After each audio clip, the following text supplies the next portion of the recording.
वरिष्ठं सर्वकल्याणमूर्तिं परशुकमलहस्ते शोभितं मोदकेन अरुणकुसुममालं व्यालबद्धोदरैः च मम हृदयनिवासं श्रीगणेशं नमामि। माते तुझ्या चरणी आश्रय देस्यामा तेणेची नित्यमनी तुष्टी घडे प्रकामा लागो तुझ्या भजनी हे मनसाच नित्य याहून नान्य जगदंब नकांक्षी चित्त सर्वस्व तूच मुते जगदंब माते आम्ही तुझे प्रिय शिशूच तुझे नाते वाटो कसाही गुणहीन सदा जनामी तू माय एक करिसी मम चोदनामी तू माय एक करिसी मम चोदनामी। श्री गणेशाय नमः। श्री सरस्वत्यै नमः। श्री मातृपितृभ्यां नमः। श्री कुलदेवताभ्यो नमो नमः। श्री गुरुदेवेभ्यो नमो नमः। ओम श्री ललिता देवी नमः।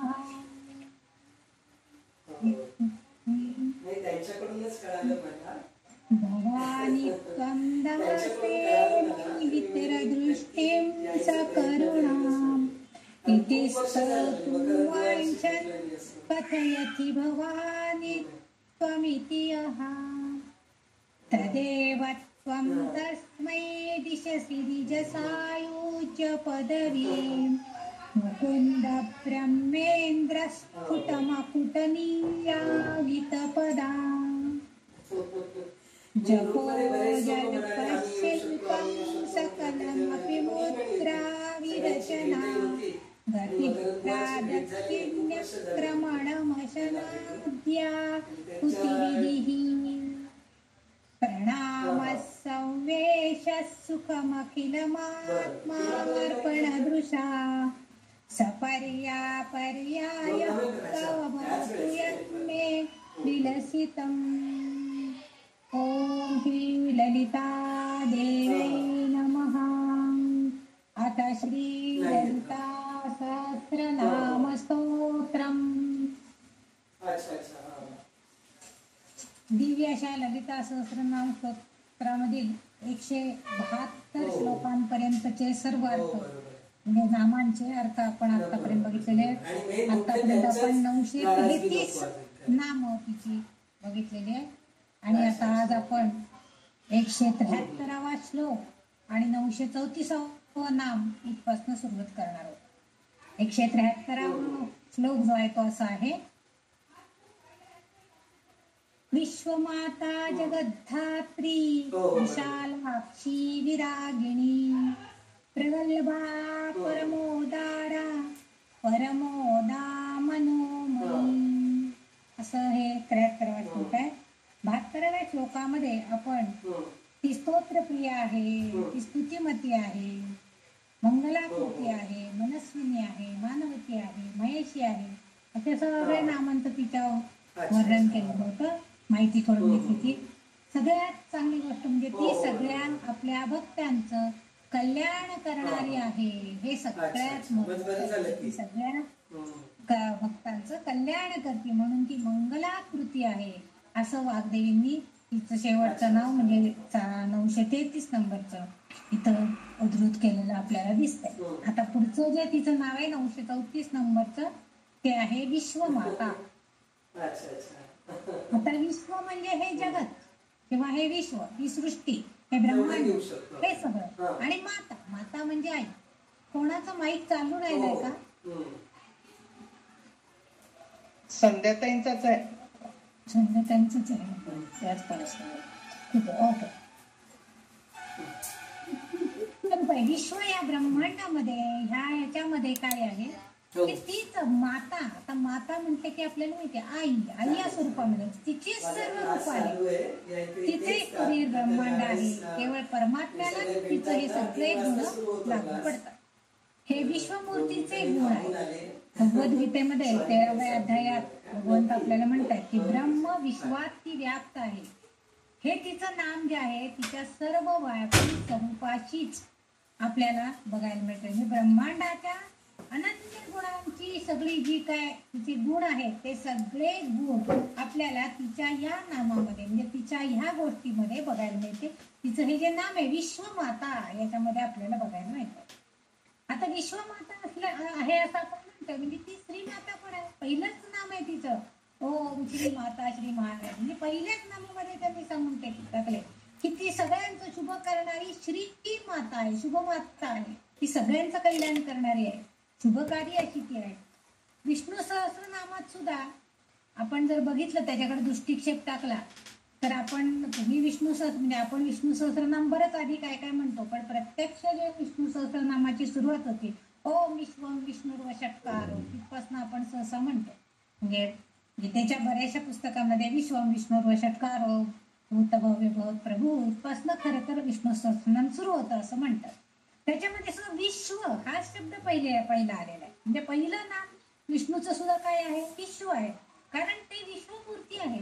आणि विश्व म्हणजे विष्णू आणि माता म्हणजे आई असं जर अर्थ धरला, म्हणजे विश्व म्हणजे विष्णू आहे आणि माता म्हणजे आई आहे, तर इथं असाही अर्थ अभिप्रेत होतो की ही सर्वव्यापी असणारी ही ललितांबिका, ही ब्रह्मांड नायिका, ही सर्वोच्च माता, ही जगन्माता, ही भगवती, ही काय आहे तर ही सगळ्या सर्वव्यापी भगवान विष्णूंची आई आहे. म्हणजेच ती सर्वोच्च माता आहे, सर्वव्यापी आहे आणि विश्वमाता म्हणून ती ओळखली जाते. म्हणजे एका श्लोकामध्ये म्हणजे एका नामामध्ये आपण बघितलं होतं ती विष्णूची बहीण म्हणून काम करते. म्हणजे विष्णू तिचा भाऊ मानते ती विष्णूला. काही ठिकाणी ती विष्णूच्या बरोबरीनं कार्य करताना दिसते. म्हणजे विष्णू जसं जगत पालन करतोय, म्हणजे ब्रह्माने निर्मिती केल्यावर त्याचं जगताचं पालन करण्याचं काम विष्णू भगवान करतात.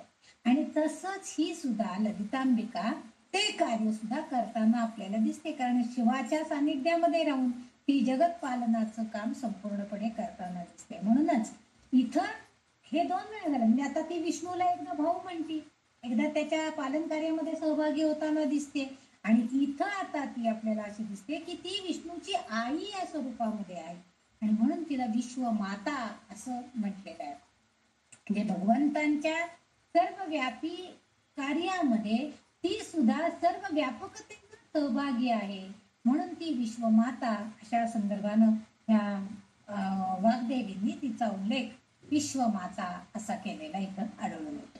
पुढचं जे नाव आहे ते आहे 935 नंबरचं नाव जगद्धात्री असं नाव आहे. जगत आता ह्याच्यामध्ये विधात्री असा शब्द आहे, जगद्धात्री त्याच्यामध्ये विधात्री असा एक शब्द पण आलेला आहे. आणि हा विधात्री शब्दाचं 337 नंबरच्या नामामध्ये आपण चर्चा केलेली आहे. म्हणजेच काय आहे तर काय करतात ते तर ह्या विश्वाची समर्थक जी शक्ती आहे ती म्हणजे विधात्री आहे. विश्व जे आहे त्याचं समर्थन करण्याचं, त्याचं समर्थपणे सांभाळण्याची धुरा त्या विधात्रीकडे येते. जगत आता ते झालं विधात्री शब्दाचा अर्थ 37 नंबर 337 नंबरच्या नावामध्ये इथं ते नाव दिलेलं आहे जगद्धात्री. आता जगत म्हणजे जगताला विश्वाला धारण करणारी अशी ती माता तीच आहे. कोण ललितांबिका. आणि धात्री इथं धात्री म्हणजे मातृत्व किंवा ती श्री माता आहे, परममाता आहे, तीच या विश्वाचं पालन पोषण करते अशा अर्थानं ती धात्री आहे. हे माता आहे या स्वरूपामध्ये तिचं लक्षण दिसतं. म्हणजे ही जगताला संपूर्ण जगताचं संपूर्ण विश्वाचं पालन करणारी अशी ही परममाता विश्वमाता अशी ही आहे, असं हे जगद्धात्री या शब्दाचा शब्दशः अर्थ आहे. आता इथं अशा अर्थानं का वाग्देवींनी मागच्याच ह्याच्यामध्ये विश्वमाता म्हटलं, पुन्हा जगद्धात्री कशाला तोच अर्थ आलेला आहे, मग आणखीन कशाला परत हे नाव दिलं. तर त्याचं कारण असं आहे की सृष्टीचा जो स्वामी आहे तो म्हणजे विधात्र, सृष्टीचा जो स्वामी म्हणजे ज्याला आपण ब्रह्मा म्हणतो तो विधात्र आहे आणि त्याची पत्नी म्हणजे विधात्री.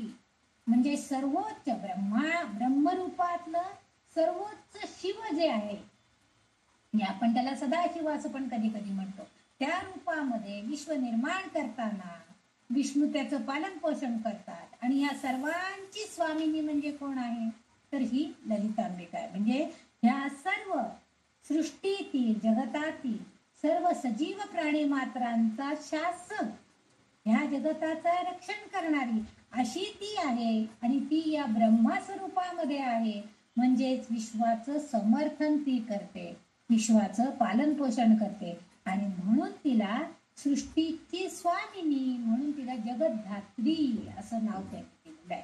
म्हणजे विधात्र हा जो आहे याची पत्नी म्हणून तर विधात्री असं जगद्धात्री आणि विश्वाची सृष्टीचा स्वामी म्हणजे तो विधात्र म्हणजे या जगताचा जो स्वामी आहे त्याची पत्नी म्हणून तिला जगद्धात्री असं नाव इथं या वाग्देवी वर्णन करू इच्छित आहेत. म्हणून त्यांनी तिच्या नावाचा ह्या उल्लेख केलेला आहे.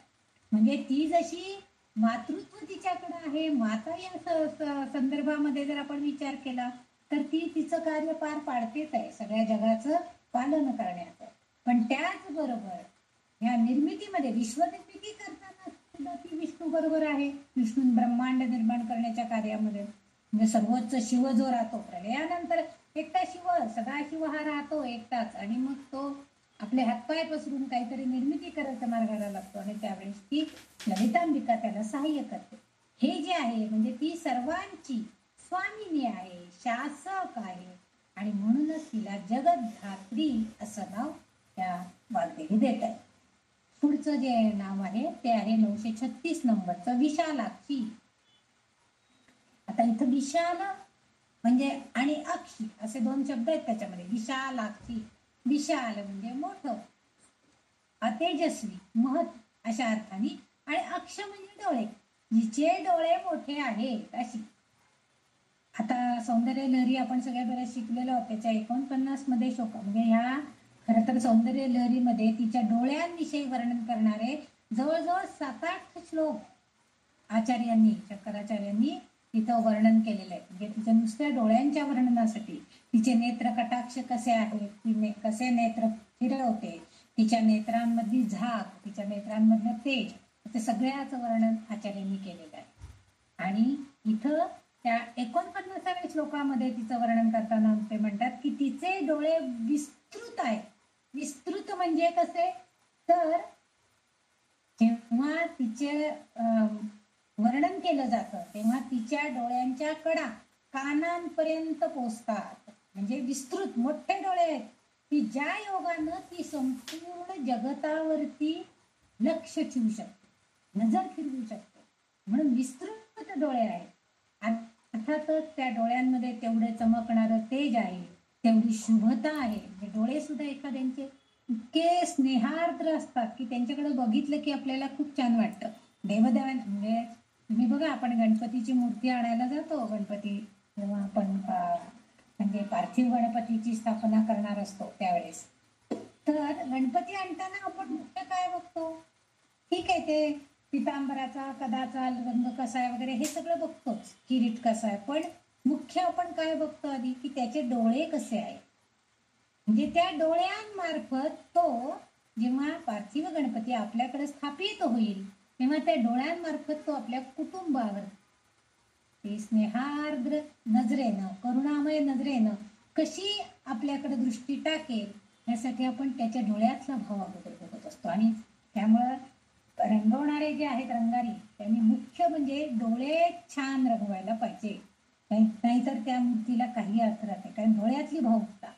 आपण जेव्हा राम मंदिराची स्थापना झाली तेव्हा त्यांनी राम लल्ला म्हणजे लहानसा राम, म्हणजे लहान असणारा राम, मोठा राम, श्रीराम असं त्यांनी म्हटलेलं आहे, राम लल्ला याची स्थापना केलेली होती. त्यामुळे त्या रामाच्या मूर्तीच्या नजरेमध्ये डोळ्यांमध्ये किती लहान बालिश भावूक असे त्याचे डोळे त्यांनी म्हणजे निर्माण केलेले आहेत.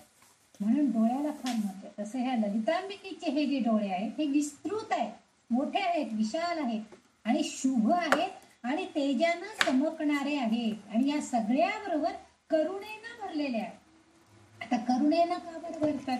आपल्या भक्तांकडं तिला त्यांचं काय दुःख वगैरे असेल तर तिच्या डोळ्यांमध्ये आपोआप पाणी. कुठल्याही आईला आपल्या मुलाला काहीतरी लागलं तर तिचे डोळे अगोदर भरून येतात की बाई माझं पोरगा आजारी आहे, माझ्या पोराला एवढं लागलंय. आपण लगेच असं म्हणजे आपल्या मनामध्ये लगेच कारुण्य भाव निर्माण होतात.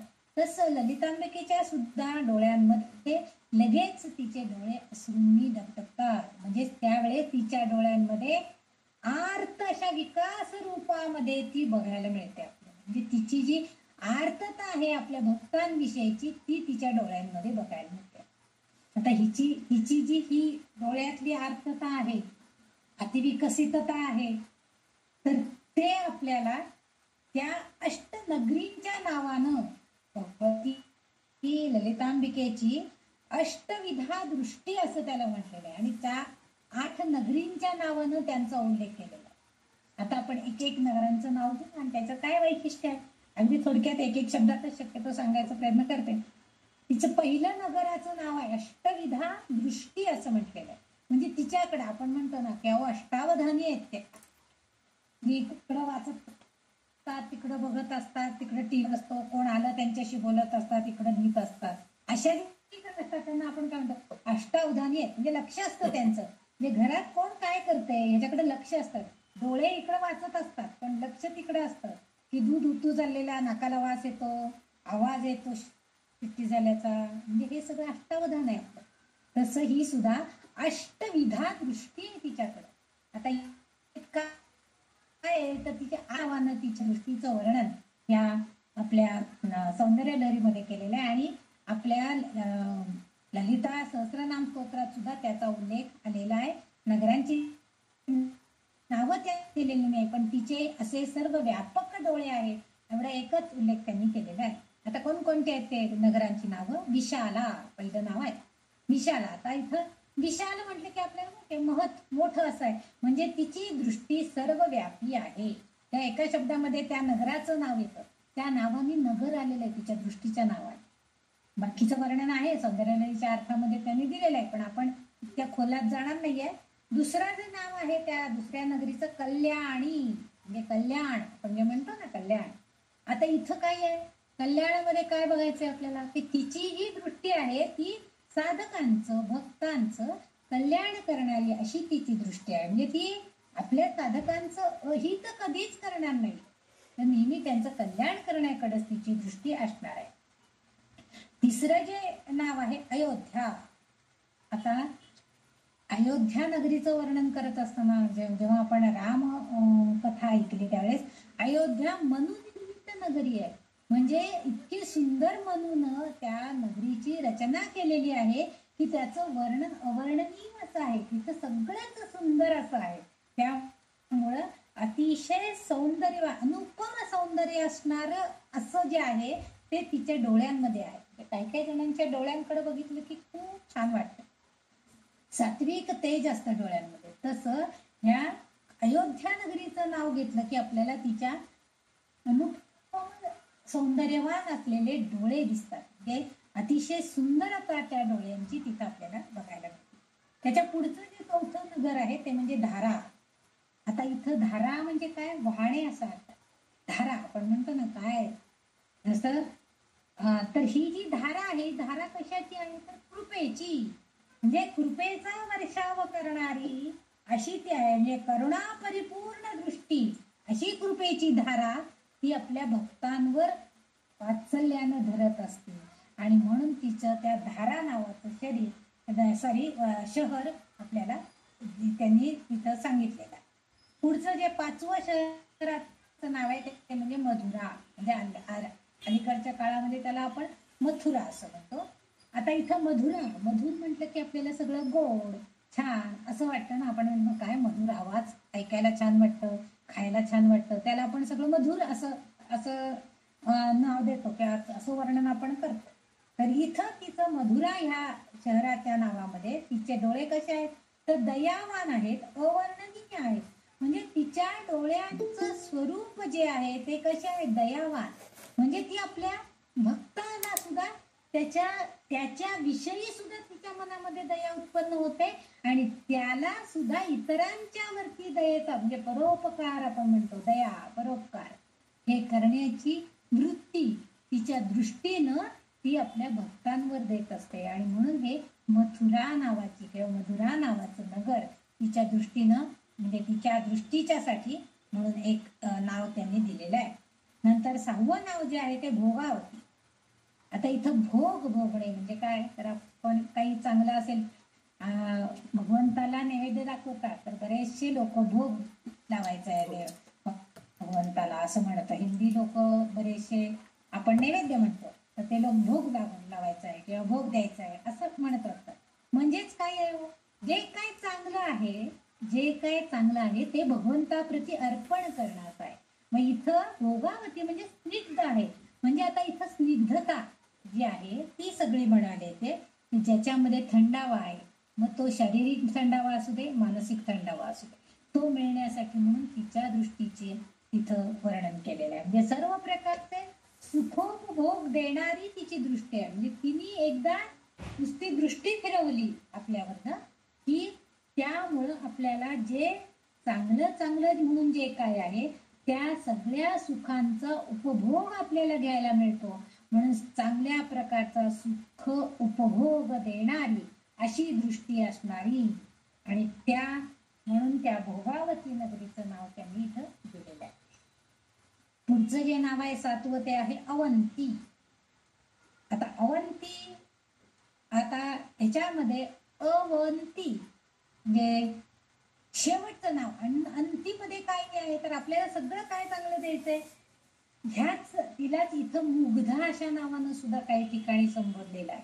म्हणजे हे जे नगरीचं नाव आहे अवंती, अवंती नगरी सगळ्यांना माहिती आहे, जे ऐकून आहोत आपण. रामकथेमध्ये पण अवंतीचा उल्लेख आलेला आहे, कृष्ण कथेमध्ये पण काही ठिकाणी अवंती नगरीचा उल्लेख आलेला आहे. तर ही जी अवंती नगरी आहे हे मुख्य काय आहे तर तिथं भक्तजनांचं रक्षण करण्यासाठीची शक्ती प्राप्त होते म्हणून तिचं हे नाव. म्हणजे तिच्या डोळ्यांनी तिने बघितलं तरी सुद्धा तो भक्त तो साधक त्याच्याकडं नसलेली शक्ती उत्पन्न होते आणि त्याच्या डोळ्यामध्ये एक प्रकारची अशी जरब निर्माण होते की तो आपल्या पुढच्या शत्रूला गर्भगळीत करून टाकतो आणि त्याला जिंकून घेतो. म्हणून इथं अवंती. त्याचप्रमाणे मुग्धा असं नाव सुद्धा ह्याच अवंती नगरीच्या म्हणजे अवंती नगरीवरनं हे जे तिचं एक गुणवर्णन सांगितलेलं आहे दृष्टीचं त्याच्यामध्ये तिला मुग्धा असं पण म्हटलेलं. आता इथं मुग्धा म्हणजे काही जण कसं काही बोलत नाही पण फक्त नजरेनं नुसतं हसतात किंवा डोळे मोठे करून रागवतात. काही काही डोळ्यांच्या नजरेमध्ये जरब असते. तर तसं प्रकारे मुग्ध करून लोकाला आपल्याकडं वश करणारी शक्ती अशी ती मुग्ध करणारी शक्ती ही जी आहे ही तिच्या डोळ्यांमध्ये आहे. म्हणजे ती आपल्या भक्ताला आपल्याकडे वश करून घेते आणि त्याला ती सगळी आपल्याकडची चेतना शक्ती त्याला देते आणि शत्रूला पाडाव करायचा कसा याचंही मार्गदर्शन ती करते. म्हणून ही अवंती नगरीचं नाव इथं दिलेलं आहे. शेवटचं नाव आहे विजया. विजयनगर आपण जे म्हणतो ते सर्वत्र विजय देणारी दृष्टी आहे. म्हणजे ती काय अशी कधीच नाही, ती श्रीमाता आहे सर्वोच्च माता आहे. ती आपल्या भक्तांचं आपल्या लेकरांचं सदैव काय म्हणते विजय मिळू दे त्यांना. कुठलंही ज्या क्षेत्रात तुम्ही जाल जे क्षेत्र तुम्ही निवडाल तिथं सर्वत्र तुम्हाला विजय मिळावा अशीच तिची अपेक्षा आहे. म्हणजे सर्वत्र विजय देणारी दृष्टी. आता इथं विजय देणारी दृष्टी हा जो प्रकार आहे इथं आपल्याला एक गोष्ट लक्षात येते की जेव्हा आपण एखादी गोष्ट करण्यासाठी तयार असतो म्हणजे आपल्याला एखादी गोष्ट करायची असं आपण ठरवतो तर त्यावेळेस काय होतं की आपल्या पुढे अनेक मार्ग असतात. मग मी सायन्सला जाऊ का, मग मी कॉमर्सला जाऊ का, मग मी आर्ट्सला जाऊ का मी नकोच 10वी करतच नाही मी एकदम डिप्लोमालाच जाऊ का. म्हणजे हे अनेक मार्ग आहेत. पण मार्ग नेत आहे त्यासाठी दृष्टी ती तुला देते. म्हणजे तुझा कुठल्या ह्याच्यामध्ये तुला जय मिळणार आहे तुला यश मिळणार आहे त्या मार्गानं जाण्याची दृष्टी ती प्रदान करत असते. आणि म्हणून हे विजया आहे जे नाव आपल्या 8व्या नगराचं दिलेलं आहे तशी दृष्टी तिच्याकडे आहे आणि ती आपल्या भक्तांना पण देते. म्हणजे त्याप्रमाणे ते आपोआपच भक्त सुद्धा जो साधक आहे तो त्या त्या दृष्टीनं मार्गक्रमण करायला लागतं. म्हणजे समजा आता आपल्याला वाटतंय की मी काय करू, गुरुचरित्राचा अभ्यास करू का गुरु लीलामृत वाचू का गजानन महाराजांची पोथी वाचू. आपल्याला बऱ्याच वेळा असे संभ्रम पडतात. आता गुरुपौर्णिमा आली आहे, पण आता माझ्याकडे दिवस फार थोडे आहेत, मग आता मी कुठल्या ग्रंथाचं पारायण करू, काय करू. मग त्यावेळेस तुला कशात यश आहे, तुला कशामुळे शांतता मिळणार आहे, कशामुळे विजय प्राप्त होणार आहे, विजय प्राप्त होणार आहे. आता हा विजय म्हणजे आनंदाचा विजय आहे, हे शाश्वत आनंद मिळवण्याचा प्रयत्न. हे तुला कशात मिळणार आहे हे तिला चांगलं माहित असतं आणि त्यामुळं ती काय करते, आपल्याला ती दृष्टी आपल्याला प्रदान करते, ती दृष्टी आपल्याला देते. आणि म्हणून हे विजय अशा प्रकारे 8 दृष्टींचं कार्य ही आपल्या साधकासाठी सतत करत असते.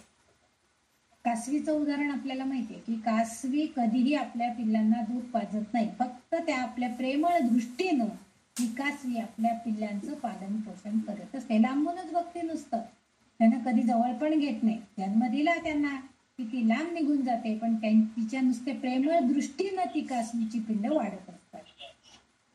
जसं कासवी आपल्या पिल्लांना नुसत्या नजरेनं पोषण करते, सांभाळते, तशीच ही ललितांबिका देखील आपल्या सुंदर देखील अशा डोळ्यांनी सौंदर्यात भर घालते आणि साधकांची भीती दूर करते, त्यांच्यासाठी शांती, सुरक्षितता आणि सुरक्षा प्रदान करते. म्हणजे ती आपल्या नजरेनं ती स्वतः सौंदर्यवान तर दिसतीच आणि आपल्या भक्तांना सुद्धा सुरक्षित करण्याचा प्रयत्न करते आहे. म्हणजे सौंदर्यलहरीच्या 5-7 श्लोकामध्ये त्यांनी तिच्या डोळ्यांच्या स्तुतीसाठी वर्णन केलेले आहेत. 6-7 जवळजवळ श्लोक असे आहेत की तिच्या डोळ्यांचं वर्णन केलेलं आहे आचार्यांनी. 7-8 श्लोक असे त्यांनी घेतले, तिची स्तुती गायलेली आहे फक्त डोळ्यांची. कारण डोळे हे माणसाचे लगेच सांगतात, आपले डोळे बोलतात बघा, आपल्याला लगेच कळतं की समजा एखाद्याच्याकडे आपण गेलो आणि त्यांनी अगदी डोळे असे पाडून आपल्याशी बोलले तर आपण ओळखतो, आपण आलोय म्हणजे यांना काय आवडलेलं नाही, हे आपल्यावर नाराज आहे. आपण लगेच काढता पाय घ्यायचा प्रयत्न करतो की नको अशा घरात आपण कशासाठी जायचं. जिथं डोळ्यांची भाषा म्हणतो किंवा काही जण आपल्या डोळ्यांच्या भाषेनं एकमेकाला काही पुकारे करत असतात. म्हणजे आपण म्हणतो ना एखादे म्हणजे काहीतरी असं सांगतात, खुणा केल्या जातात आणि त्यानुसार कृती घडत असतात. तसं या सहस्त्रनामात देखील मुख म्हणजे ह्या ललिता सहस्त्रनामात देखील तिच्या मुखकमळाच्या जलाशयात चंचल असे डोळे माशांच्या प्रमाणे विहार करतायत असं सुद्धा वर्णन आलेलं आहे. म्हणजे तिच्या डोळ्यांचं वर्णन म्हणजे मासा जसा चंचल आहे आणि तो विहार करतो, एका ठिकाणी दुसरीकडे जातो, तसं ह्या डोळ्यांनी आपल्याला ती भाषा कळते की ती एका ठिकाणी दुसरीकडे जाते. चंचल असे तिचे डोळे आहेत, पण सदैव विहार करणारे म्हणजे सगळ्या आपल्या भक्तांच्या मनामध्ये जाऊन ती त्यांच्या मनाचा ठाव घेण्याचा प्रयत्न करते, असंही वर्णन तिच्या त्या एका श्लोकामध्ये नामामध्ये आलेलं आहे. त्यानंतर तिच्या डोळ्यांचं वर्णन त्यांनी मृगाक्षी म्हणजे हरिणी म्हणजे चपळता आहे हरिणीची. हरिण हे खूप जोरात धावत असतं असं आपल्याला माहिती आहे आणि ती चरणी त्या हरिणीचे सारखे डोळे असे पण तिचं वर्णन आपण काही नामांमध्ये केलं. त्यानंतर सगळ्यात महत्वाचं हे जे तिचं वर्णन आपल्या सहस्त्रनामामध्ये एकदा आलेलं आहे, आपल्या ललिता सहस्त्रनामामध्ये की दरांदोलित दीर्घाक्षी असं वर्णन आलेलं आहे. आता हे दरांदोलित दीर्घाक्षी म्हणजे काय, दर आंदोलित दीर्घ अक्षी म्हणजे सदैव अगदी सर्व दिशांना म्हणजे सगळीकडं विशाल अशा नेत्रांनी ती काय करते, नजर भिरभिरती ठेवते. म्हणजे तिच्या डोळ्यांमध्ये म्हणजे आपण म्हणतो ना काही वेळेला आपल्याला कानाने ऐकू येत असताना आपण म्हणतो काय साखरेचा डबा उघडून साखर खायचं चाललंय वाटतं. लहान मुलांना आपण कधीतरी मुलं काहीतरी चोरून किंवा फ्रीज उघडून पटकन आईस्क्रीम खायचा विचार असतो, एखादा चॉकलेट खाऊन टाकायचा विचार असतो. अशा वेळेस आपले कान असतात, आपण फ्रीज कोणी उघडलाय, चॉकलेट बिकलेट खाताय काय, असं आपण मुलांना म्हणत असतो. म्हणजे काय असतं, आपल्या पाठीला काही डोळे नाहीये पण कान हे डोळ्यांचं काम करतात. तसं ही काय करते, हिच्या सर्व मुखावरती सगळीकडनं दरांदोलित आंदोलित म्हणजे हालचाल करणारे सदैव तिचे, म्हणजे एकदा इकडे बघतायत, डावीकडे बघतील, उजवीकडे बघतील, पुढे बघतील, पाठीमागे बघतील, सगळीकडे तिची दृष्टी, व्यापक दृष्टी तिच्याकडे आहे. म्हणून दरांदोलित दीर्घ आखी, म्हणजे सर्व दिशांना भिरभिरणारी नजर असणारी, असं तिचं वर्णन इथं केलेलं आहे. म्हणजेच आपल्याला जे इथं त्यांनी विशालाक्षी असं जे नाव तिथं दिलेलं आहे, त्याच अर्थाच्या आधी पण काही नामांमध्ये उल्लेख झालेले आहे. पण तरीही पुन्हा ते सांगतात की ह्या सगळ्यांच्या पेक्षा सुद्धा तिचं हे विशाल अक्ष, तिचे हे मोठे डोळे विशाल आहेत. विश्वाला कृपा दृष्टी हवी आणि त्यासाठी ती त्या आपल्या दृष्टीनं, आपल्या नजरेनं ती सर्व भक्तांना ती अर्पण करत आहे, असा अर्थ इथं अभिप्रेत आहे. आणि दुसरी गोष्ट म्हणजे तिचे हे डोळे आहे हे तिच्या सौंदर्यात सुद्धा भर घालतायत. म्हणजे त्या तिचे असे मोठेच्या मोठे विस्तारलेले डोळे कानापर्यंत दाखवलेले जरी असले तरी सुद्धा त्या डोळ्यांमध्ये भयानकता, क्रूरता नाहीये, तर करुणामयता आहे. आणि तिच्या डोळ्यांमुळं तिच्या सौंदर्यामध्ये सुद्धा भर पडतो. आपल्याकडं मेकअप जेव्हा करतात तेव्हा बघा आपण काय करतो, आयब्रोनी आपले डोळे म्हणजे वरच्या पापण्या रंगवतो आणि थोडेसे डोळे लांब करण्याचा प्रयत्न करतो की जेणेकरून आपल्या डोळ्यांचा आकार चांगला दिसावा, असा आपण प्रयत्न करत असतो. का करत असतो, तर आपल्या सौंदर्यात भर पडावी म्हणून. पण हिचे मूलतः तसे डोळे आहेत, विशालाक्षी आहे. त्यामुळे सौंदर्यात भर टाकणाऱ्या अशा विशाल नेत्रांनी ती आपल्या भक्तांवरती सदैव कृपा दृष्टी अर्पण करत असते, म्हणजे अर्पित करत असते, त्यांना सदैव देत असते, असा अर्थ ह्या वाग्देवींना इथं अभिप्रेत आहे. म्हणून त्यांनी तिचं इथं नाव विशालाक्षी असं ठेवलेलं आहे. म्हणजे डोळ्यांवरनं तिची अनेक नावांचा उल्लेख या सहस्त्रनामामध्ये आलेला आहे. त्यापैकी हे एक आहे, हे एक आहे. काही काही नावं मी आता सांगितली पण आहे. पुढचं जे नाव आहे 937 नंबरचं ते आहे विरागिणी. आता विरागिणी म्हणजे विराग म्हणजे काय, वैराग्य, म्हणजे सांसारिक इच्छांपासून मुक्तता करणे, त्याला वैराग्य असं आपण म्हणतो. आपल्या कधी कधी आपल्याला नुसतं समजा एखादी कोणाच्या आपल्या जवळच्यांच्या पैकी कोणाचा जर मृत्यू झाला तर त्या स्मशानात जाऊन आल्यावर सुद्धा आपल्याला वैराग्य येतं, किंवा जवळचं कोणीतरी गेलं तरी सुद्धा आपल्याला वैराग्य येतं. असं वैराग्य नाहीये, म्हणजे तात्पुरतं वैराग्य नाहीये, तर कसं सांसारिक इच्छांपासून मुक्तता करणारी जी शक्ती आहे ती फक्त हिच्याकडे आहे. म्हणून तिला विरागिणी असं म्हणते. ती देणारी म्हणजे कामवासनेपासून मुक्तता, मनाच्या 4 विकारी घटकांपासून मुक्तता. मनाचे 4 घटक कोणते कोणते आहेत, तर मन, बुद्धी, चेतना आणि अहंकार. या सर्व घटकांपासून इच्छारहित, आसक्तीरहित अशी वृत्ती जी आहे त्याला आपण विरक्त वृत्ती म्हणतो. म्हणजे आपल्याकडे स्थितप्रज्ञ असं गीतेमध्ये त्यांचा उल्लेख केलेला आहे बघा. अशी विरक्त वृत्तीचे माणसं असतात की त्यांना कशाची आसक्ती नसते. त्यांचं मन सदैव भगवंताशी निगडीत असतं, त्यांच्या अनुसंधानात असतं. बुद्धी सदैव त्याचं बुद्धीने म्हणजे जिव्हेनं सदैव त्याचं नाम घेत असतं. त्याच्या ज्या चेतना आहेत त्या सुद्धा सगळ्या कशा असतात, भगवंताशी निगडीत. म्हणजे कसा आहे माझा परमात्मा, माझ्या अंतरात्म्यामध्ये तो आहे, मग त्याला मी हे केलं तर वाईट वाटेल का, अशा बुद्धीनं, अशा विचारानं तो सगळ्या गोष्टी म्हणजे आपल्यामधली असल्या चेतनेमुळं आपण आपली कर्मेंद्रिय, ज्ञानेंद्रिय याचा वापर करत असतो. आणि हे करत असताना काही विचार तो भक्त करतो की नाही माझ्यामध्ये असणाऱ्या परमात्म्याला वाईट वाटेल का मी हे असं केलं तर.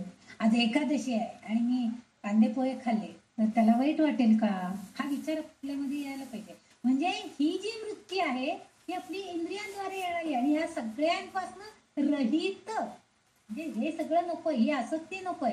अरे आज एकादशी आहे ना, ठीक आहे मी काहीच खात नाही, फक्त पाणी पिऊन राहतो किंवा नुसती फळं खाऊन राहतो, ही वृत्ती आपली यायला पाहिजे. म्हणजे मुक्तता, म्हणजे आपल्या ज्या कामवासना आहेत, आता या कामवासना म्हणजे एकच असते असं काही नाहीये, तर किंवा स्त्री पुरुष एकत्र येणं हेच कामवासनेचं स्वरूप आहे असा अर्थ नाही. तर चांगलं चुंगलं खाणं, चांगलं चुंगलं वस्त्र परिधान करणं किंवा फक्त चांगल्याचीच आसक्ती, ही आसक्ती जी आहे त्या आसक्ती रहितता आपल्यामध्ये यायला पाहिजे. आणि ही विरक्त वृत्ती ही ललितांबिकेकडे आहे. म्हणजे बघा ती शिवाबरोबर असते, परंतु तरी सुद्धा ती परत तिचं स्वतंत्र अस्तित्व सुद्धा आपल्याला सगळीकडे सगळ्या नामांमध्ये आपल्याला असं दिसतंय की ती त्याच्याबरोबर आहे, शिवाबरोबर आहे, तेव्हा ती आनंदित असतेच. परंतु जेव्हा त्याच्याबरोबर असताना सुद्धा ती थोडीशी त्याच्यापासून विरक्त, थोडीशी बाजूला सुद्धा असते. आणि त्यामुळं अशी आसक्तीरहित वृत्ती तिच्याकडे आहे. म्हणजे ती तिला मिळालंय म्हणून त्याच्यामध्ये लिप्त होऊन राहत नाही, तर ती आपल्या भक्तांना किंवा सृष्टीमधील जीवसृष्टीला सगळ्यांना प्रदान करण्याचं काम करते. आसक्तीरहितता तिच्याकडे आहे. आणि ही ललिता, त्यामुळं काय होतं की आजूबाजूला जे सुख आणि दुःखांनी प्रभावित ती होत नाही. आजूबाजूला काहीही घडलं तरी सुखानं किंवा दुःखानं कशानेही तिच्यावरती प्रभाव पडत नाही. आपण मात्र काय होतो, आपल्याला जरा काही झालं, चांगलं झालं की हा छान छान छान छान, लगेच आपण खुश होतो, आपल्याला बरं वाटतं, हा मस्त मस्त, छान मार्क पडले, छान काय कुठे ऍडमिशन मिळाली किंवा प्रमोशन मिळालं. म्हणजे ज्या चांगल्या घटना घडतात त्यामुळे आपण सुखी होतो. पण त्याचबरोबर आपल्याला दुःख झालं की मात्र आपण चांगलंच प्रभावित होतो. त्याच्यामुळे आपल्याला दुःख वाटायला लागतं लगेच, काय देवा माझ्याच वाटणीला काय आहे बाबा, आता हे डिग्रेडेशन कशासाठी आलं, आता हे माझा जो पगार आहे 2-4 महिने झाले रखडलाय, कशासाठी रखडलाय, काय आता झाले बाबा, असं सगळं आपल्या मनामध्ये लगेच केलं. पण असल्या कोणत्याही गोष्टींना ललितांबिकेकडं स्वतः मात्र ती कधीच या सुखदुःखांमध्ये अडकत नाही. आणि आपल्या भक्तांना सुद्धा हेच सांगते की अरे ह्या गोष्टींमध्ये अडकू नका, कारण सुख आलं की त्याच्या पाठीमागून थोडं दुःख येणार आहे, तीच अपेक्षा आपण करूया. आणि दुःख गेलं की पुन्हा सुखही येणार आहे, हेही आपल्याला माहित पाहिजे. म्हणजे सुख दुःखाची ही जी चक्र आहे ही येतच राहणार आहे, त्याच्याने आपण प्रभावित व्हायचं नाही. ठीक आहे, ते दुःख भोगण्याची ताकद, ती चेतना शक्ती तुम्हाला दे, एवढी तिच्याकडे प्रार्थना करायची. सुख आलं तरी हुरळून जायचं काहीच कारण नाहीये, हरकत नाही. माझ्या प्रारब्धामध्ये जे होतं ते सगळं चांगलं जे काय आहे ते मला मिळाले, एवढंच मनाची समाधान करून घ्यायला पाहिजे. हुरळून जाऊन असं झालं तसं झालं, छान छान छान त्याच्यातच रमून जायचंय असं नाहीये. त्याच्यातून आसक्तीतून बाहेर पडायला, म्हणजे प्रभावित व्हायचं नाही. जो भक्त जो असतो खरा, तो काय करतो, भक्ती आणि तपस्या. ही आपल्या भक्तांना सांगते की तुम्ही भक्ती करा आणि तपस्या. आता इथं तपस्या म्हणजे तपश्चर्या, तर तुम्ही तपश्चर्या करायला शिका, म्हणजे ध्यानधारणा करायला शिका. म्हणजे जेव्हा तुम्ही भगवंताच्या जवळ जाल तेव्हा आपोआपच तुमच्या मनातलं दुःख थोडं थोडं बाजूला जाईल ना. तुम्ही जेव्हा भक्ती करायला जाल, त्याचं नाव घ्यायला जाल, तेव्हा त्याची पूजन अर्चन करायला जाल, तेवढ्या वेळ तरी तुमच्या जवळ असलेलं सुखही थोडं बाजूला जाईल आणि दुःखही थोडं बाजूला जाईल.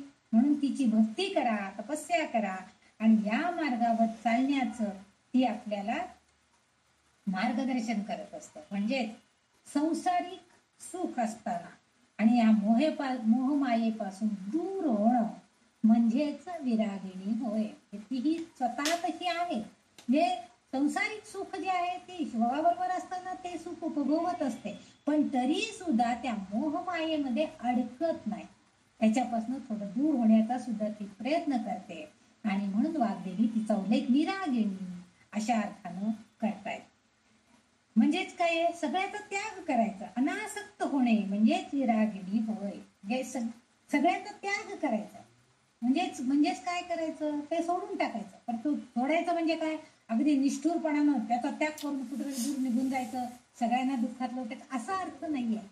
तर आपल्या मनाशी आपण त्या मोहमायेपासून थोडस दूर जाण्याचा प्रयत्न करायचा, त्याची आसक्ती आपण म्हणजे आपल्या मनाशी आपण आपली त्यागी वृत्ती तिथं दाखवायची आहे, ही अपेक्षा ह्या वाग्देवींना आहे.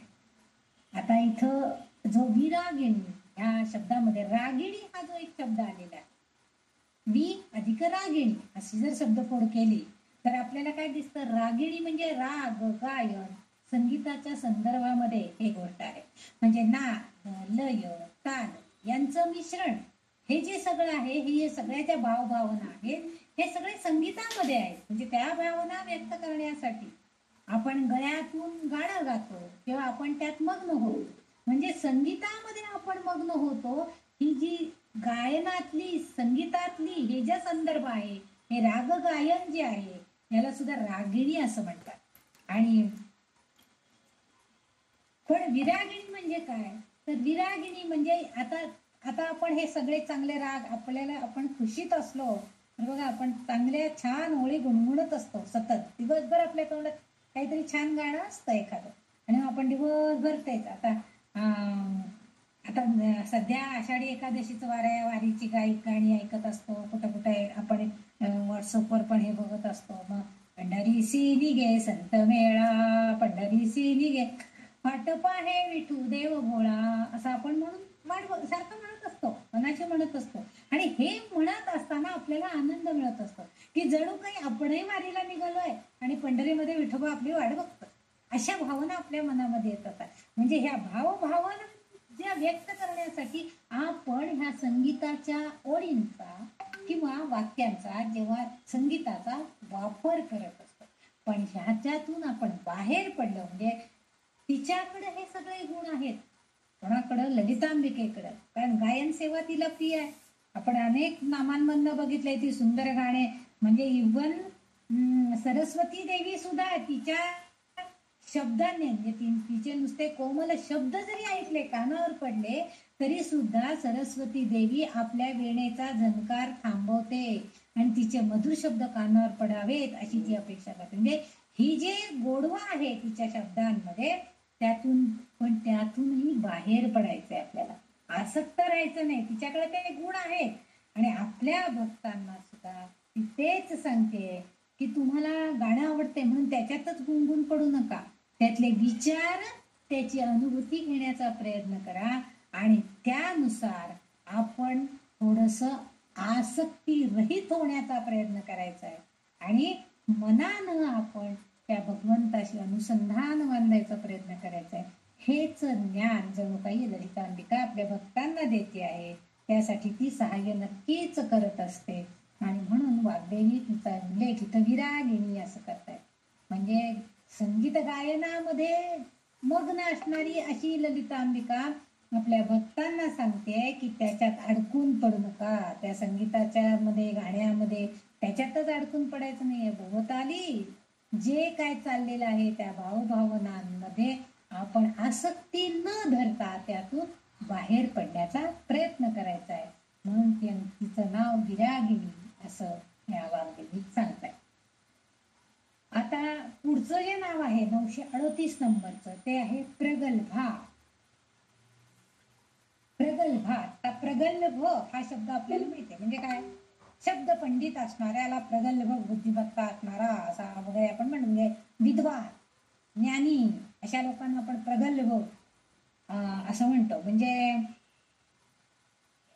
तिथं ही त्याचबरोबर ही प्रगल्भता जेव्हा येते, जेव्हा पांडित्य येतं, विद्वान होतं, ज्ञान मिळतं, त्यावेळेस काय होतं? धाडसी आणि धैर्यशीलपणा सुद्धा आपल्या अंगामध्ये येतो, आत्मविश्वास येतो. आपल्याला एकदा एक त्या नावाड्याची गोष्ट माहितीये की एक नावाडी एका प्रगाढ पंडिताला घेऊन नावेतनं चाललेला असतो. मग तो नावाडीला विचारतो, तो पंडित विचारतो की अरे काय तू काय कधी गीता वाचलीस का? तुला काही येतंय का? तुला काही कळतंय का? वगैरे असं विचारत असतो. तो नावाडी म्हणतो नाही नाही, मी काय हे तरी कसलं कुठलं काय गीता आणि कुठलं काय, मी काय वाचलेलं नाही. माझं काम आहे कसं काय उठायचं, नाव बाहेर काढायची, या किनाऱ्यावर ना त्या किनाऱ्यावर लोकांना पोचवायचं. आता किती छान सोप्या शब्दात सांगितलं त्यांनी बघा. एका किनाऱ्यावरून दुसऱ्या किनाऱ्यावर, म्हणजे या संसार सागरातून ह्या किनाऱ्यावरून पलीकडं पार करून तो नेतो. जसं भगवंत आपल्याला ह्या संसार सागरातून पार करून पहिल्या तीरावर म्हणजे मुक्तीच्या वाटेवर नेतो आहे, तसंच हा नावाडी सुद्धा काय करतो? सगळ्या ज्या ते जे लोक येतात त्याच्याकडे नावेत बसायला, त्यांनी इकडून तिकडं नेण्याचं काम करतो. आणि सोप्या शब्दात सांगून टाकलं. विद्वानाला वाटलं हा काय याला काहीच कळत नाहीये.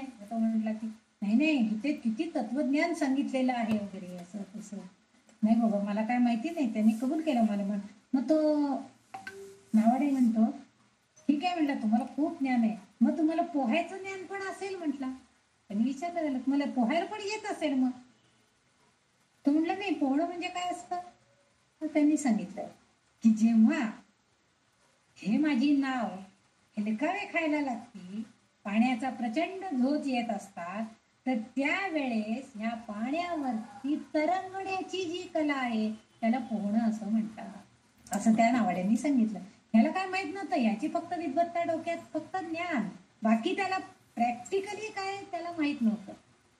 मग नावाड्यांनी सांगितलं की जेव्हा तुमच्या संसार सागरामध्ये जेव्हा सुखदुःखाचे हेलकावे येतील, तेव्हा तुम्हाला हे तरंगण्याची कला, हे तुमचं ज्ञान देते का?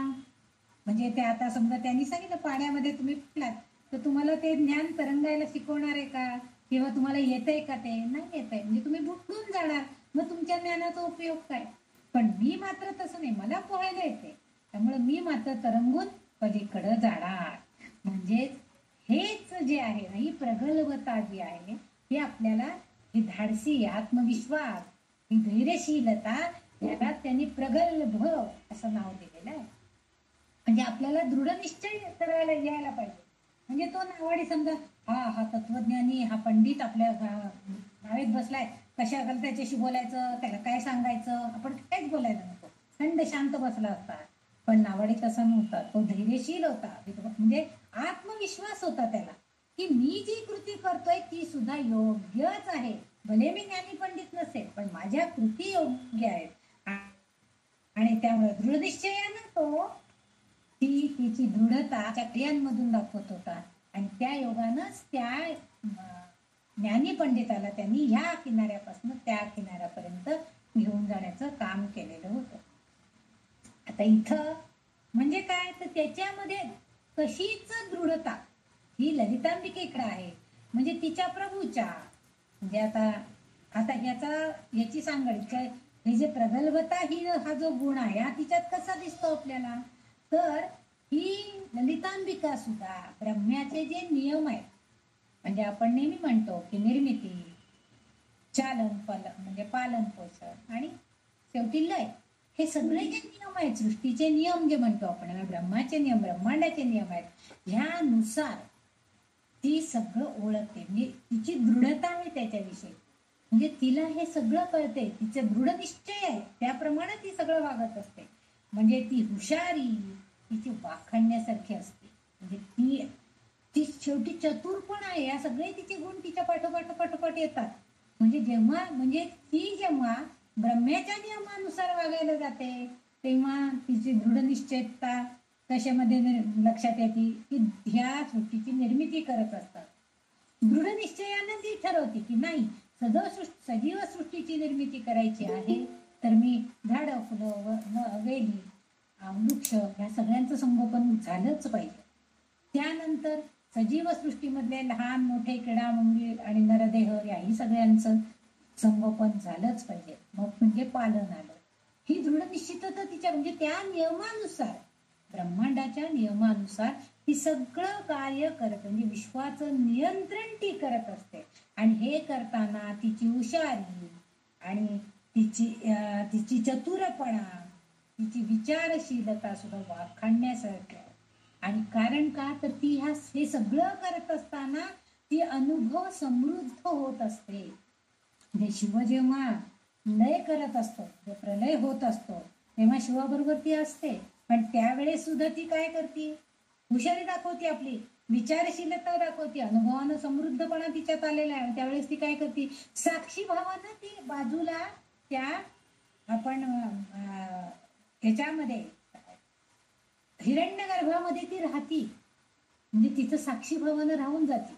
कारण का, तिला माहित असतं की पुढे आपल्याला पुन्हा विचारशीलता तिच्याकडे आहे, की असं सगळं संपून चालणार नाहीये, पुन्हा सृष्टीची निर्मिती व्हायला पाहिजे, पुन्हा पालन व्हायला पाहिजे, आणि शेवटी पुन्हा जेव्हा संहार करायचा आहे, लय करायचं, तेव्हा तो झालाच पाहिजे. म्हणजे इतकी विचारशीलता, इतकी चतुरता तिच्याकडे आहे. आणि हे सगळे गुण वाखाणण्याचे, म्हणजे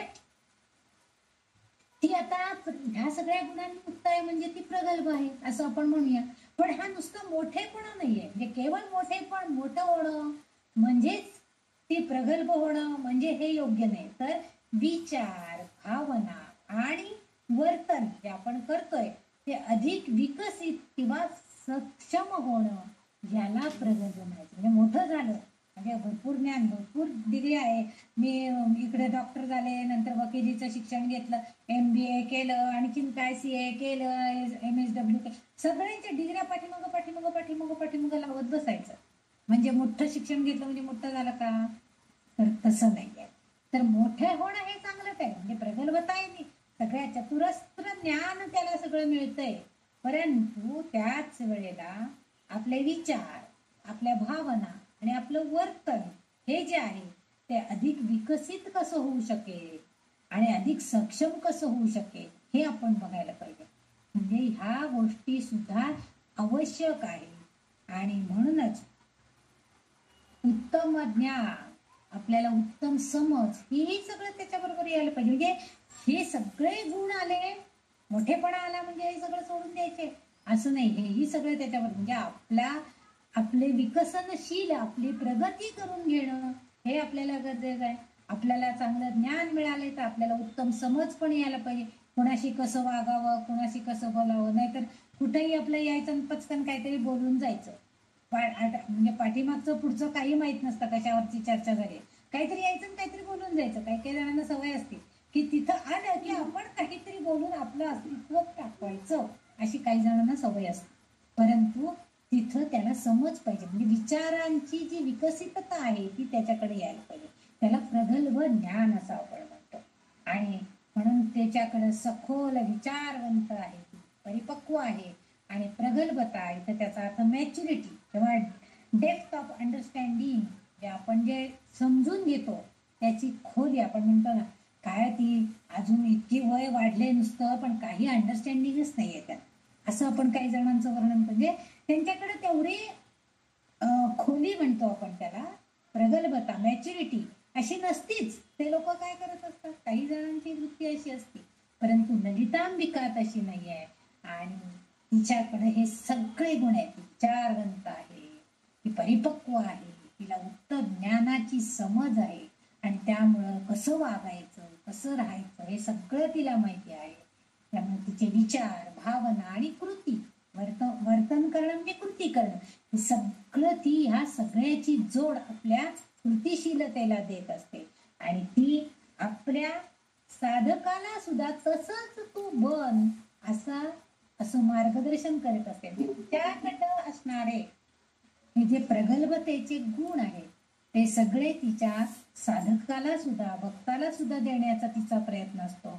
पण साधक भक्त तेवढा ज्ञानी पाहिजे, समजूतदार पाहिजे, त्याच्याकडे तेवढी ताकद पाहिजे ते सगळं पेलण्याची, तो विचार करणारा पाहिजे. आणि मग आपोआपच तिनं जर ती शक्ती प्रदान केली, ती चेतना आपल्याला दिली, तर भक्त सुद्धा तिच्यासारखाच तेवढाच ज्ञानी, तेवढाच विचारवंत होतो, दृढनिश्चयी होतो, त्याचा आत्मविश्वास म्हणजे बळावला जातो. म्हणजे आता आपल्याला बघा, आपल्याला सुरुवातीला काही जणी सुरुवातीला म्हणायचं नको मला काय वाचायला येत नाही, तुम्ही वाचा, मी ऐकते फक्त. आपल्या ग्रुपमध्ये आपण बऱ्याच जणींचा असं आधी बघत होतो, सुरुवातीला गीतेचा अध्याय नाही ताई मी नुसतं ऐकते, तुम्ही मला नाही नीट वाचायला येत, असं काही जणी सांगायच्या. पण आता तसं झालं नाही. आता हळूहळू काय झालं, आत्मविश्वास वाढीस लागला. म्हणजे त्यांना त्या ललितांबिकेची जी शक्ती आहे, चेतना शक्ती आहे, ती त्यांच्यात आपोआप दृढ व्हायला लागलेली आहे. आणि त्या दृढ भावनेनं त्या काय म्हणतात, नाही आता मी प्रयत्न करते, मला आता येईल, मला असं वाटतंय की, म्हणजे हा आत्मविश्वास, ही दृढनिश्चितता त्यांच्याकडे येते. म्हणजेच आपल्या भक्तांना ती हे सगळं देव करते. म्हणजेच ती प्रगल्भ आहे आणि भक्तालाही प्रगल्भ करण्याचा प्रयत्न करते. कारण म्हणून आता आपल्याला कळते की आपण ललिता सहस्रनाम अर्थसहित वाचायचा प्रयत्न केला पाहिजे, अर्थ समजून घेण्याचा प्रयत्न केला पाहिजे. गीता सुद्धा आपण ताईंनी दिलेले अर्थ वरचेवर गीतेच्या अध्यायाचे वाचले पाहिजे. एखाद्या शब्दाचा अर्थ आपल्याला समजला नाही तर दुसऱ्यांना विचारायला पाहिजे. ही विकसनशीलता म्हणजे आपल्याला आपला विकास करून घ्यायचा आहे, म्हणजे आपल्या बुद्धी, आपलं ज्ञान वाढवण्याचा प्रयत्न करायचा आहे. आणि हे सगळं कार्य हिच्या चेतनाशक्तीमुळे होत आहे. आणि त्यामुळं आपल्याला ह्या वाग्देवतेने हे जे तिचं नाव दिलेलं आहे प्रगल्भा, अतिशय योग्य आहे आपल्या सगळ्या साधकांसाठी. तरी ती अशीच, ती स्वतःसारखी आपल्याला बनवू दे, हीच तिच्याकडे आपण आज प्रार्थना करूया की तुझ्यासारखी प्रगल्भता आमच्या बुद्धिमत्तेमध्ये सुद्धा येऊ दे. आणि आमच्यामध्ये तेवढा दृढ विश्वास, दृढ निश्चयीपणा आणि आत्मविश्वास आमच्याकडे येऊ दे. आणि धैर्यानं आम्ही काही जणांना पूर्वी बघा, आपल्याकडे सुद्धा असे बरेच जण असतात की कार्यक्रमामध्ये आपल्या बरोबर येतात, पण एकटं काही म्हणायचं म्हटलं गाणं श्लोक नाही नाही, मी नाही एकटी म्हणत. तुम्ही सगळ्यांच्या बरोबर असेल तेव्हा म्हणते, एकटं नाही मला भजन म्हणाले असं बऱ्याच जणी सांगतात. पण जेव्हा त्यांच्यातली ती दृढ विश्वास त्यांचा निर्माण होतो मनामध्ये, म्हणजे ललितांबेकीची प्रेरणा त्यांना मिळते, तेव्हा त्या म्हणतात नाही नाही, आज मी एकटी भजन म्हणणार आहे, मला आता येईल म्हणायला. हे जे आहे ही प्रगल्भता तीच प्रदान करते, आणि त्यामुळे तिचं हे नाव अगदी सार्थ आहे की ती प्रगल्भ आहे. कळलं असेल मला वाटतं ह्याच्यातला सगळा अर्थ. पुढचं जे 939 नंबरचं नाव आहे परमोदारा. आता इथं परम अधिक उदारा असं त्या शब्दाची ओळख आहे. परमोदारा हे जे नाव आहे परम अधिक उदारा. आता परम म्हणजे आता परमोदारा याचा अर्थ ती अत्यंत उदार आहे. परम म्हणजे खूप चांगलं, सगळ्यात चांगलं, अतिशय वैशिष्ट्यपूर्ण असा अर्थ आहे.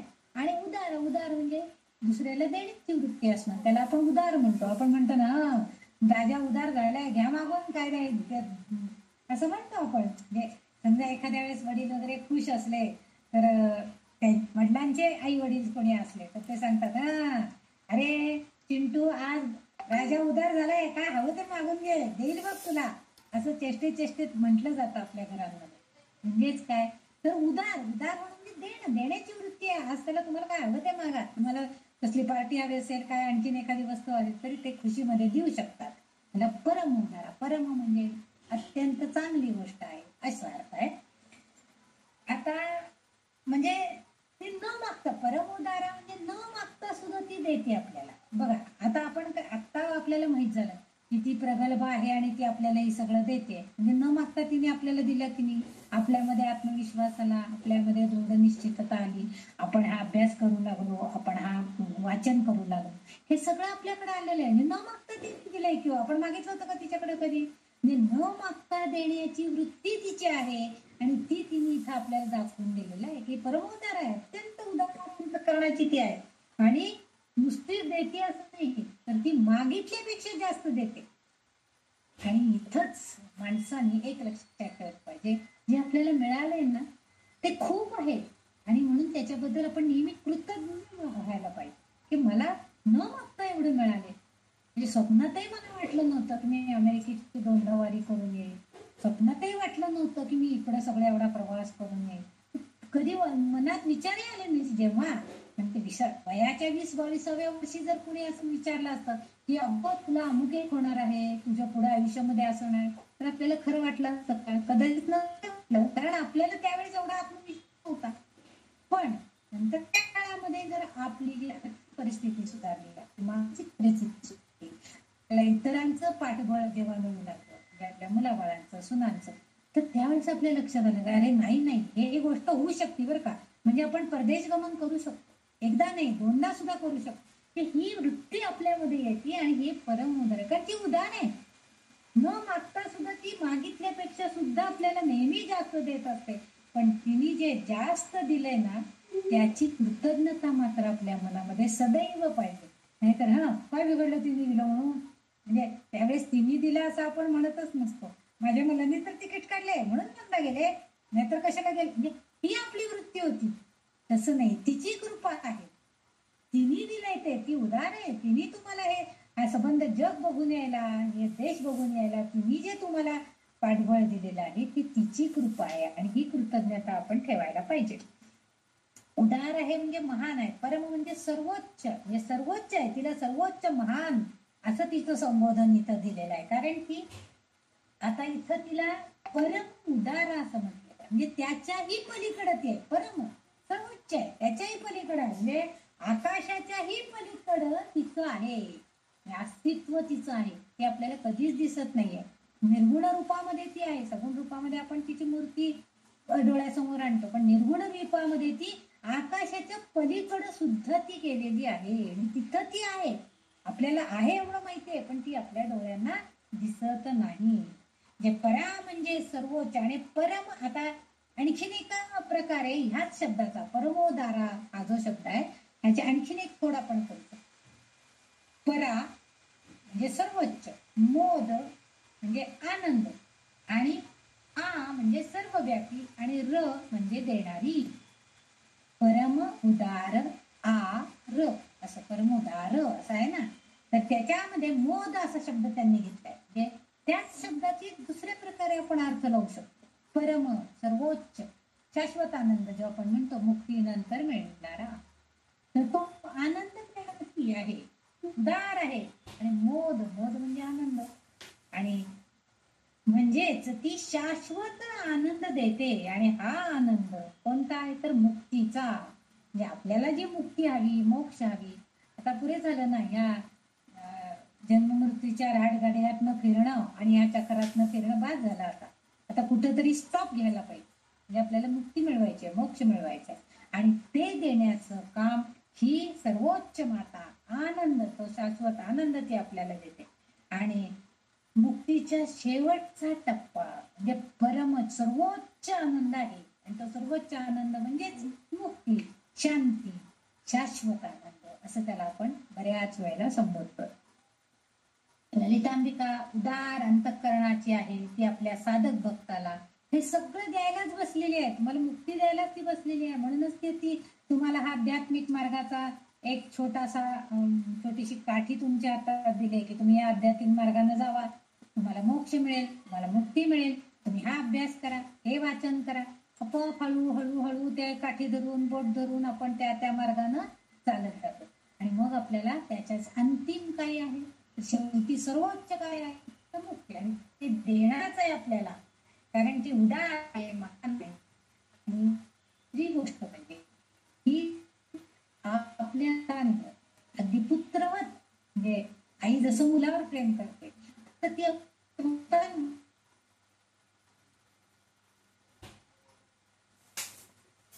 काय झालं?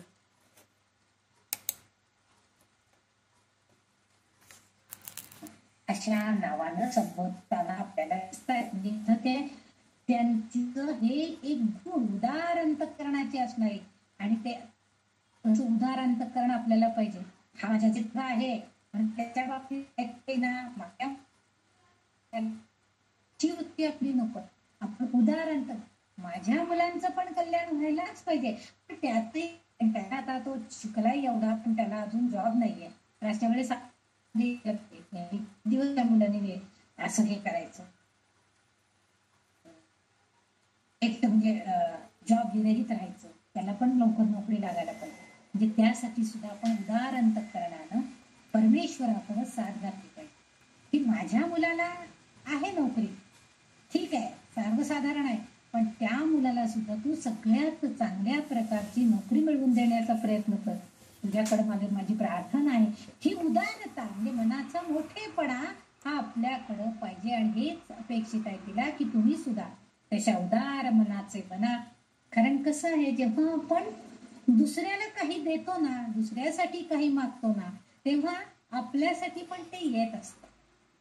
लक्षात ठेवा, जेव्हा आपण दुसऱ्याकडे बोट दाखवत असतो तेव्हा बाकीची बोटं आपल्याकडे असतात, जेव्हा वाईट करण्यासाठी म्हणून.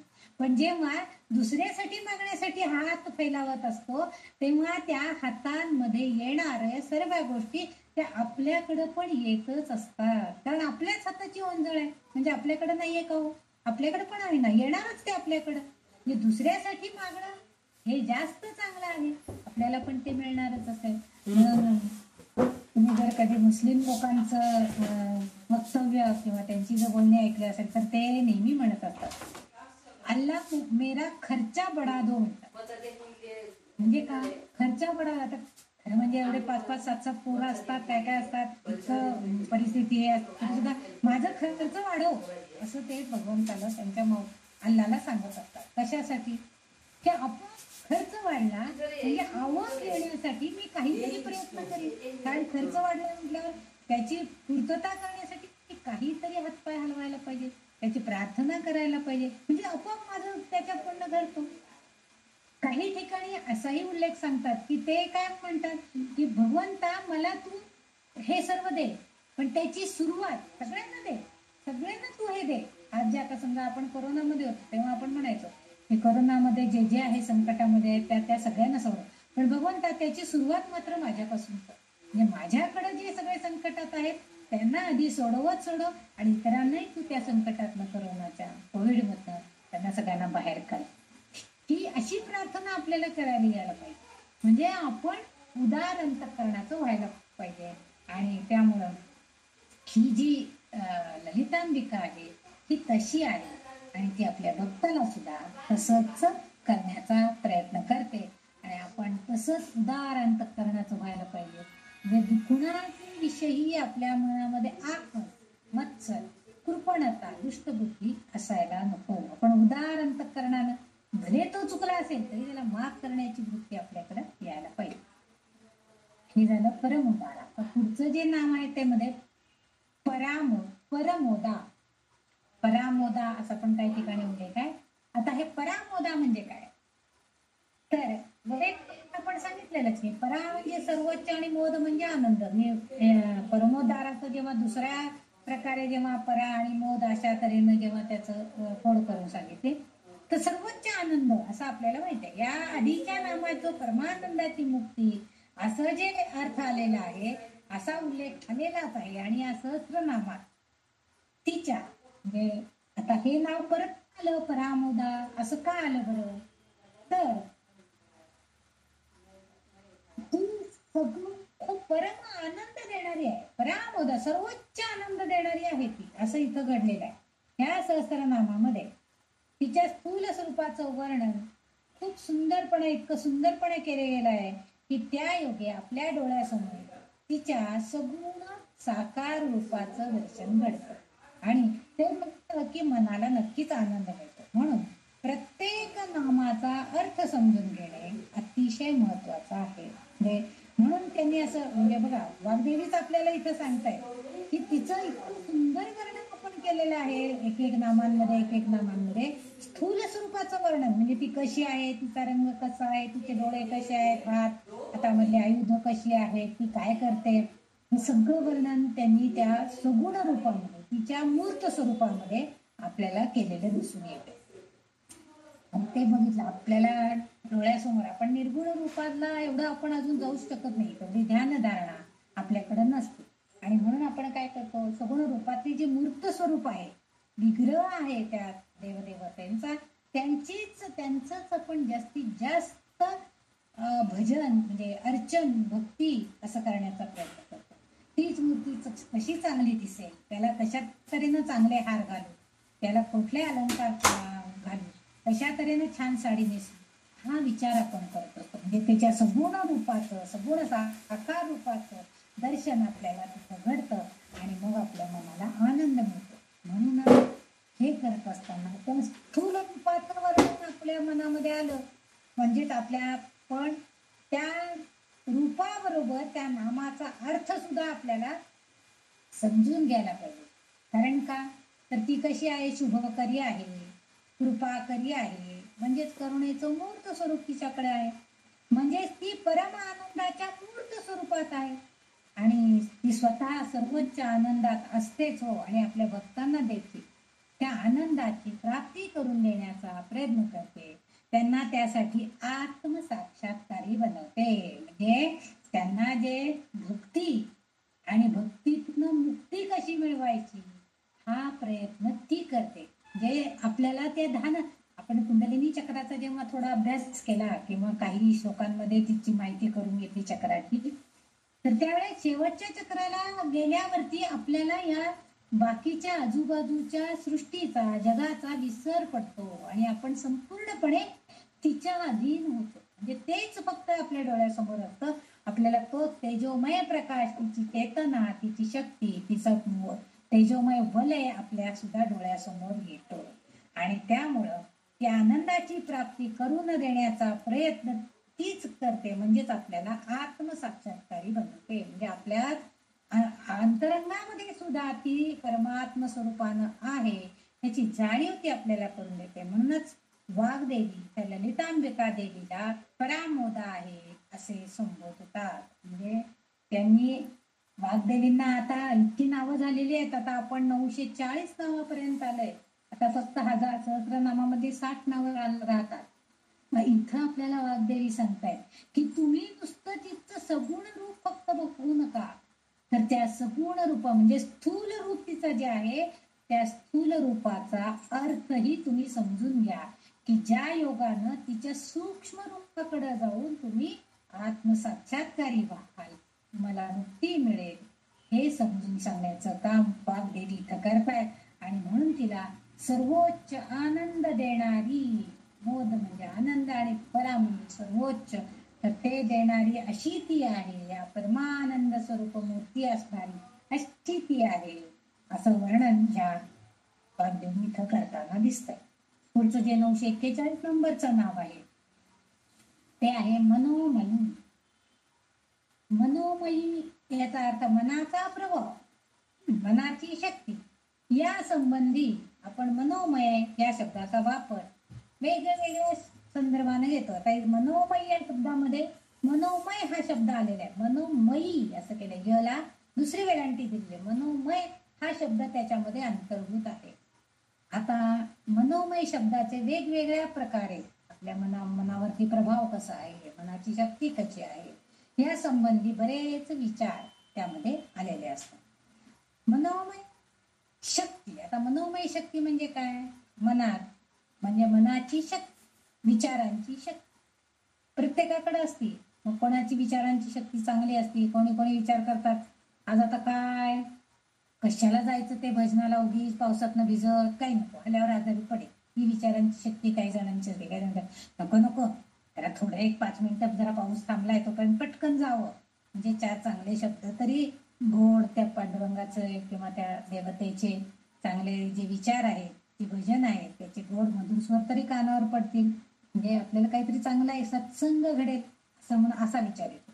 हा मनोमय शक्ती आहे. मनोमय विचार, आता आधी जे सांगितलं मी की मनात निर्माण होणाऱ्या भावभावनांचे विचार मनोमय शक्ती म्हणजे काय. मनोमय विचार कोणते येतात, आपल्या मनात काय विचार चाललेत ना, हे इतर कुणालाही वाचता येत नाही. ते एक अनासपुरेचं एक पिक्चर होता, त्याच्यामध्ये त्या स्त्रियांच्या मनामध्ये काय विचार चाललेत हे त्याला कळायचं, असं काहीतरी एक पिक्चर होता त्याच्यात. पण असं खरंच जर आपल्या मनातले विचार दुसऱ्याला कळले असते तर किती गोंधळ झाला. तर थोडीशी कल्पना करून बघा, त्याच्यात जसं त्यांनी गमती जमती दाखवलं त्याला विचार कळायला लागल्यावरती, तसं आपणही विचार करून बघा. आपल्या विचारांची म्हणजे भावभावनांची विचार आपल्या मनामध्ये असतात. क्षणभर आपल्याला कुणाचं तरी काहीतरी आकस्मिक घडलेलं ते आठवतं, मग आपलं मन दुःखित होतं. दुसऱ्या क्षणाला आपण कुठेतरी ट्रिपला गेलो होतो तेव्हा केलेला आनंद आपल्याला आठवतो, मग आपलं मन आनंदित होतं. म्हणजे भावभावनांचे विचार प्रत्येक आपल्याला विचार हे वेगवेगळे अखंड विचार प्रवाह असं म्हटलेलं आहे त्याला. म्हणजे प्रवाह जसा पुढं पुढं पुढं पुढं चालत वाहत जातो, प्रवाह मागे आलाय असं कधी बघितलंय का तुम्ही. नदीचा प्रवाह, ओढ्याचा प्रवाह पुढं पुढं जात असतात, सतत वाहत असतात.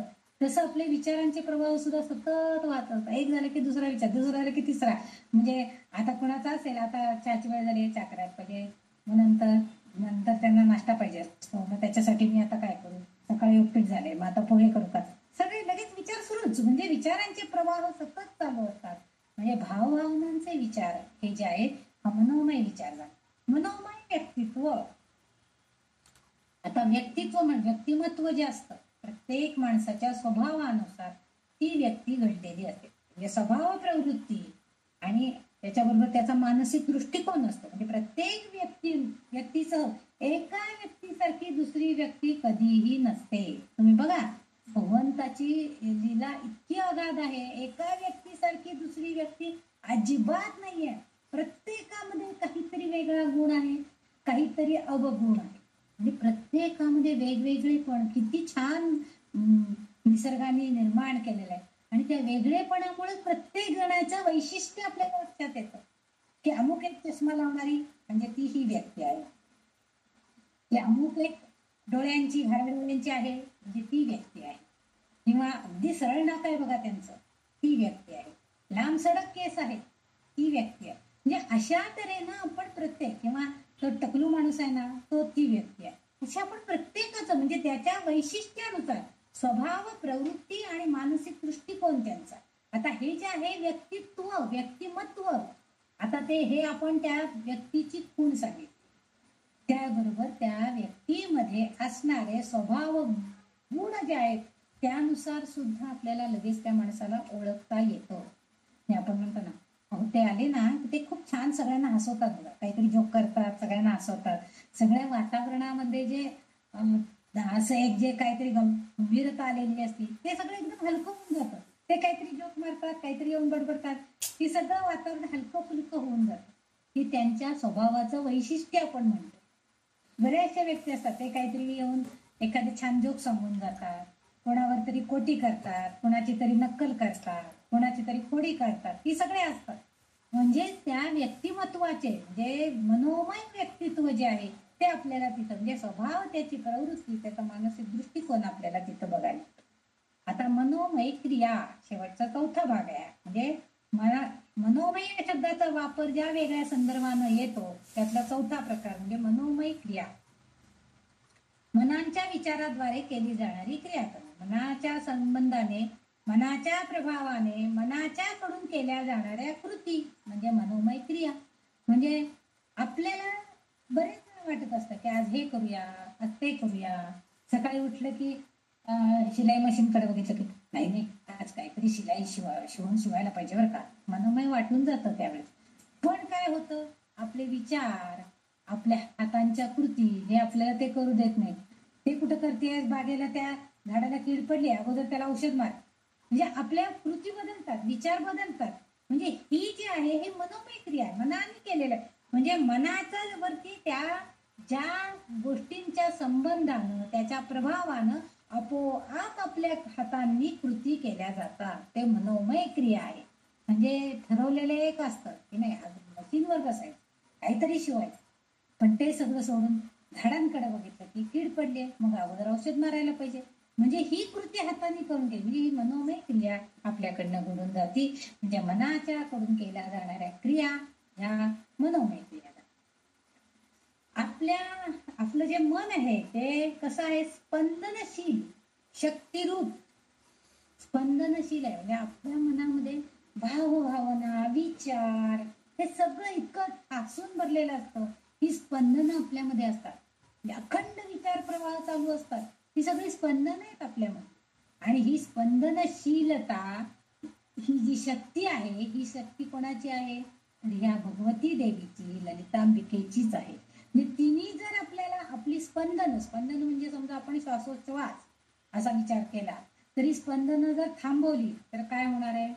आता समजा आत्ता बसलोय आपण, पण एक 10 मिनिटांनी समजा आपली स्पंदनं थांबली तर काय होणार. तुम्ही म्हणा हा आता तर समजा त्यांनी क्लास घेतला की 10 मिनिटामध्ये लगेच कसं काय, त्यांची स्पंदनं संपली, श्वासोच्छ्वास संपला म्हणजे अचेतन शरीर झालं असं आपण म्हणतो. म्हणजे ह्याचाच अर्थ ती जी स्पंदनशील शक्तिरूप कोण आहे, तर ही ललितांबिका आहे. आणि ती आपल्या मनांमध्ये प्रवेश करते आणि मग आपल्याकडनं त्या कृती घडत असतात. म्हणजे मनाचा अवतार ती धारण करते. म्हणजे मगाशी जे सांगितलंय मनोमय शक्ती, मनोमय विचार, मनोमय व्यक्तित्व आणि मनोमय क्रिया, या सगळ्यांमध्ये ती आरूढ होती, सगळ्यांमध्ये ती अवतार घेते. तीच येते त्या शक्तिरूपानं आणि मग आपल्याकडनं सगळ्या कृती घडत राहतात आपोआप. म्हणजे तिनं सांगितलं म्हणजे मनाचे अवतार जरी ती असली तरी असंख्य इच्छांनी विविध असले तरी दुसऱ्यासाठी ती काय, म्हणजे तिच्याकडे हे सगळं आहेच हो. ती विविधांगी आहे, तिच्याकडे बहुरूपी आहे. पुष्कळ नामांमध्ये तिचे सगळे गुण आपण बघितलेले आहेत. पण ती कशी आहे, तर ती दुसऱ्यासाठी कार्य करते. म्हणजे ती स्वतःसाठी काय करते का हो, नाही, ती आमच्या मनावर ते प्रभावित करते, आपली स्पंदनशीलता वाढवते आणि आपल्याकडनं कृती करून घेते आहे. म्हणजे ती सांगितल्याप्रमाणे एकत्रितपणे आपण सगळी कार्य घडत असतो. भले आपल्याला कितीही वाटलं की आज बेसनाचे लाडू करायचे, पण तरी समजा आपण विचार करतो आज बेसनाचे लाडू करायचे, विचार करतो, मग दुसरा विचार येतो पण तूप आहे का घरात, मग झालं नाही थोडंच आहे तूप, एवढ्या तुपात कसे होतो, मग रव्याची करूया का, मग मनात विचार वेगळा आहे. म्हणजे हे सगळे जी विचारांची प्रवृत्ती आहे ती सगळी काय करते, ती घडवून आणते आणि त्याचा प्रभाव आपल्यावरती पडतो आणि आपल्याकडनं एकत्रितपणे सगळं म्हणजे आपली मनातली शक्ती, विचार, आपलं कार्य हे सगळं ती घडवून आणत असते, त्यानुसार घडतं. आपण तर म्हणतो, भगवंत तर म्हणतातच भगवद्गीतेमध्ये 6व्या अध्यायामध्ये, तर मन हे निसंशयपणे अस्वस्थ आणि त्यावर अंकुश ठेवणे कठीण आहे. मन, कारण मन किती चंचल आहे आपल्याला माहिती आहे. क्षणात येतात, क्षणात येतो, क्षणात हे विचार, क्षणात, म्हणजे आत्ता सांगितलं बेसनात लाडू करू का रव्याचे लाडू झालं, किती विचार पटकन बदलले बघा आपले. बेसनात लाडूवरनं लगेच रव्याचे लाडू आहे. ते किती चंचल नाही आपल्या मनामध्ये. म्हणून भगवंत सांगतायत की मन हे कसं आहे, निसंशयपणे ते अस्वस्थ आणि अंकुश ठेवणं फार कठीण आहे. परंतु जर आपण निसंशयपणे वारंवार ध्यान अभ्यास जर केला, म्हणजे वैराग्य निर्माण केलं मनामध्ये, व्यायामाने नियंत्रित केलं, हे आपण आपल्याकडं होऊ शकतं. म्हणजे आपण त्याच्यावरती नियंत्रण आणू शकतो. आपण जर प्राणायाम केला, योग मार्ग, योग साधना केली, ध्यान धारणा केली, तर या सगळ्यामुळे काय होतं, आपोआपच आपल्या मनावर नियंत्रण आपण ठेवू शकतो, आपण नियंत्रण करू शकतो. म्हणजे वैराग्यतेच्या व्यायामाने ते नियंत्रित केलं जाऊ शकतं. पुढे आणखीन पुढच्या श्लोकामध्ये पण भगवंत आपल्याला गीतेमध्ये ते सांगतायत, अस्वस्थ आणि चंचल मन ज्या सर्व गोष्टीनंतर धावते, त्यापासून दूर खेचून त्याने ते वारंवार देवावर केंद्रित केले पाहिजे. भगवंत आपल्याला सुद्धा तेच सांगतायत की बरोबर आहे, नाम घ्यायला बसलं ना तर ते नाम आपल्याला सारखं घेऊ देत नाही. म्हणजे ते नाम राहतं बाजूला आणि डोक्यात दुसरे विचार चालू होतात आपले. श्रीराम इकडे मुखानं नुसतं श्रीराम जयराम माळवडायची, नाव म्हणायचंय तोंडाने, पण विचार मात्र दुसरेच चालू असतात. अशा वेळेला असं जरी कितीही होत राहिलं तरी सुद्धा पुन्हा पुन्हा पुन्हा पुन्हा त्या मनाला खेचून आणायचं आपण आपल्यामध्ये, आणि आपलं ध्यान एकाग्र करायचंय त्या रामनामावरती. म्हणजे कुठल्याही रामनाम असं एक उदाहरण सांगितलं, कुठल्याही नामावरती आपण आपलं ध्यान एकाग्र करायला शिकायचं आहे. आणि वारंवार असं जर आपण केलं तर आपोआप आपण मनोमयी, म्हणजे त्या मनाच्या प्रभावाखाली, मनाच्या शक्तीखाली आपण येतो, असा त्याचा अर्थ आहे. म्हणूनच उपनिषदामध्ये तर असंच म्हटलंय की ब्रह्म जे आहे, आता ही ललितांबिका ब्रह्म आहे आणि ती केवळ मनाद्वारेच आपण साकार करू शकतो. म्हणजे आपल्या मनाला जेव्हा कळतं की सगुण रूपामध्ये ही ललितांबिकेची मूर्ती आहे, तिचा विग्रह असा आहे, हातामध्ये ते ऊस आहे वगैरे, अशा तऱ्हेनं आपण तिचं वर्णन करतो, किंवा कमळ हातामध्ये आहेत, हत्ती बाजूला आहेत, अशा तऱ्हेनं तिचं वर्णन आहे. हे जे सगळं वर्णन आहे हे साकार रूपामध्ये केव्हा होऊ शकतं, की जेव्हा आपल्याला आपल्या मनाने कळतं. नुसतं तिच्याकडे बघितल्यावर कळतं का? नाही, आपल्या मनाला कळलं पाहिजे की तिने धनुष्यासारखं ऊस हातामध्ये धरला आहे. हे आपल्याला केव्हा कळतं?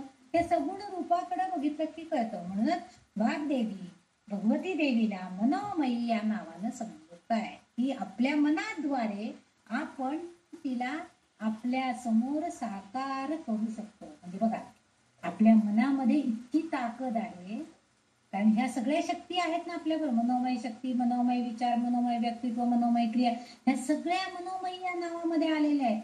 आणि ह्या सगळ्यांचा जेव्हा एकत्रितपणे आपण कार्य करू, तेव्हा आपोआपच काय होईल की ही जी स्पंदनशील शक्तिरूप ललितांबिका आहे, ही आपल्याला अशा तऱ्हेचं आपलं मन घडवेल, की आपल्या मनातून असं कार्य घडवेल की आपल्या डोळ्यासमोर आपोआप सगुण साकार रूपामध्ये ती देवी किंवा ती देवता आपल्या डोळ्यासमोर येईल आणि आपोआपच तिची कृपा आपल्याला मिळेल. पण हे करण्यासाठी आपली ध्यान धारणा, आपलं नामस्मरण हे अतिशय आवश्यक आहे. म्हणजे आपण त्यासाठी तेवढी ध्यान व्हायला पाहिजे, वारंवार अभ्यास व्हायला पाहिजे. आणि म्हणजे वैराग्यतेचं व्यायाम असं त्यांनी त्याला एक शब्द सांगितला. वैराग्यतेचं म्हणजे भगवंतांनी जे म्हटलंय की वैराग्यतेचा व्यायाम, म्हणजे आपल्या मनामध्ये त्यागी वृत्ती आली पाहिजे, वैराग्य आलं पाहिजे. म्हणजे त्या गोष्टीची आसक्ती नको यायला. वैराग्य यायचं म्हणजे आसक्ती नकोय. मग ती आपल्याकडे आली तर आपोआपच आपण ते सगुण रूप बघू शकतो, असा अर्थ ह्या श्लोकामध्ये, म्हणजे ह्या नामामध्ये अभिप्रेत आहे. आणि वाग्देवता म्हणूनच तिला ह्या मनोमयी, ती मनोमयी आहे असा अर्थ. म्हणजे आपण मनोमनी असा पण शब्द वापरतो. मनोमनी म्हणजे आपल्या